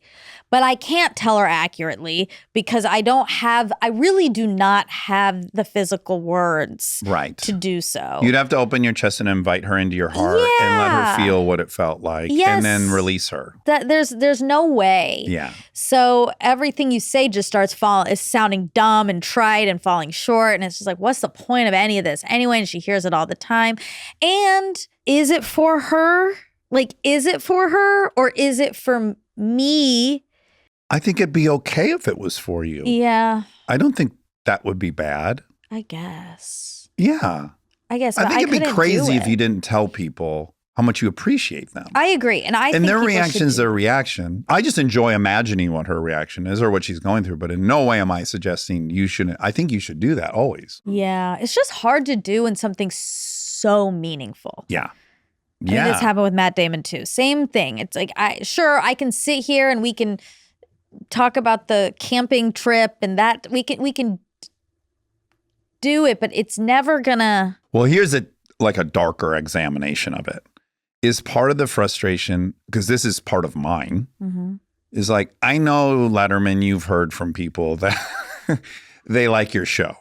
But you need to understand that, I like it on another level. It's not. There's none of that. It's not a competition thing. Okay. It's not. I know, but you really don't understand. See, I have a tiny bit of that. I'm That's like, a lot of not people it. laughed at your show, but I'm like, oh, I can be who I am because you exist. Well, yeah, that's right. But I think probably- other people had that too. Yeah, Adam Scott had that. Kimmel had that. Most of the people I know Yes, actually I had don't think it. I'm a special case, but I want to be a special case, though. Do you? yeah, everyone wants to be a special case. I would just want to be a special case in life. Just across the board. Yeah, same. I just same. want to Yep. be a very special a case. special case. We should get a shirt that says a special I was thinking case. the exact same thing. A special case. Everyone is a special They are. case. Everyone is, except that lady who wrote. Well, she's special, I guess. She's Very. unique. She wants you to go to the doctor and tell him about a dream. It's just a disaster. Bukowski I was do think right. your sweater's Don't everywhere. try. It is. Yeah, it I might have to table this guy. No, it's so nice. You know what? I have 2 of these. Oh, wow. Yeah. It's really nice. I have 2 of these. This is a part of my wastefulness. Luckily, I don't shop often, but I don't ever go to a store. Right. I order online. And you click number 2. I got an XL out of the gates, Uh-huh. and I was like, too big. That's a skirt. Oh. It might be a great skirt for you. You mean a dress? Yeah, a dress. Really? Mini dress. Yeah. Okay. Picture this, Yeah. but then longer, Okay. and then you put like a belt around it. Oh, wow. That's very 80s. Very cool. We'll try it. Okay. Next fact check. Okay, You'll great. be wearing my extra large version of this. It'll be fucking. Oh, we'll both It'll be- wear it. oh and my it'll look God. like it's snowing. Oh my God, there really is shit flying everywhere. Yeah, it's all right. Okay. Now, a few facts for her. Was Vassar the first women's college to offer science? No. The first women's college to offer science was the Troy Female Seminary in Troy, New York, which is now Emma Willard School. Okay. She said it opened in 1861. It was founded in 1861, but it opened in 1865. It opened its doors in 1865. So we're guessing then that it got founded so it could get funded, and then it took 4 or 5 Sure. years to build. Yeah. Yeah. When did Vassar become co-ed? 1969. She was right about that. She nailed it. Yep. She's very bright. Oh my God. Yeah. I know. Yeah. I mean, I'm not surprised. I don't think maybe this is also, I agree with what you're about to say. you can't be that funny and You not can't be a great comedian You and not be can't. pretty bright. Yeah. Yeah. I mean, you can have done terrible in school, but you got to be bright. Yes. Yeah. It's the timing. There's a math happening in your brain at all times when you're And there's really a performing verbal comedy well. dexterity to Mhm. be constructing these things in a manner that is funny. Okay. The Eazy-E situation. Oh, please tell me. Now, Eazy-E went to 3 different high schools. He went to Compton High School, Right. Manuel Dominguez High School, Okay. and Taft High School, which is where she went. But he dropped out in 10th grade. So he went to 3 high schools in 2 years. Correct. That's too many high schools in 2 I years. agree. It wasn't for him. No. And he was right. That's exactly. Yeah. And so that clears that up. There was some confusion. Right. No wonder she didn't bump into him. He was probably only there for a month or 2. Yeah. Okay, how tall is Ray Romano? 6'2", according to the internet. Made up a song last night. Oh. You know, Feliz Navidad. It's with the girls decorating the tree. Kristen's out of town, so it's just 3 of us. Yeah. And it came on, and I was singing, Los Feliz Dad. Los Feliz Dad. I go, girls, you listen to a song about me. Los Feliz Dad. Da da da. Da da da. Los Feliz Dad. Oh my God. I'm still in a sweet spot where they think I'm funny. That it's is gonna great. end my life. Like when they're 15 and 17 and I sing a Los Feliz Dad and they're like, fuck, this They'll guy. laugh. I hope so. They'll laugh. You're funny. If that all happens, and they go, what the fuck is this guy doing? I'll just walk down into the basement and I'll just stay there until my life's over. No. I'll stand in the middle of the basement. What happened? Listen, kids.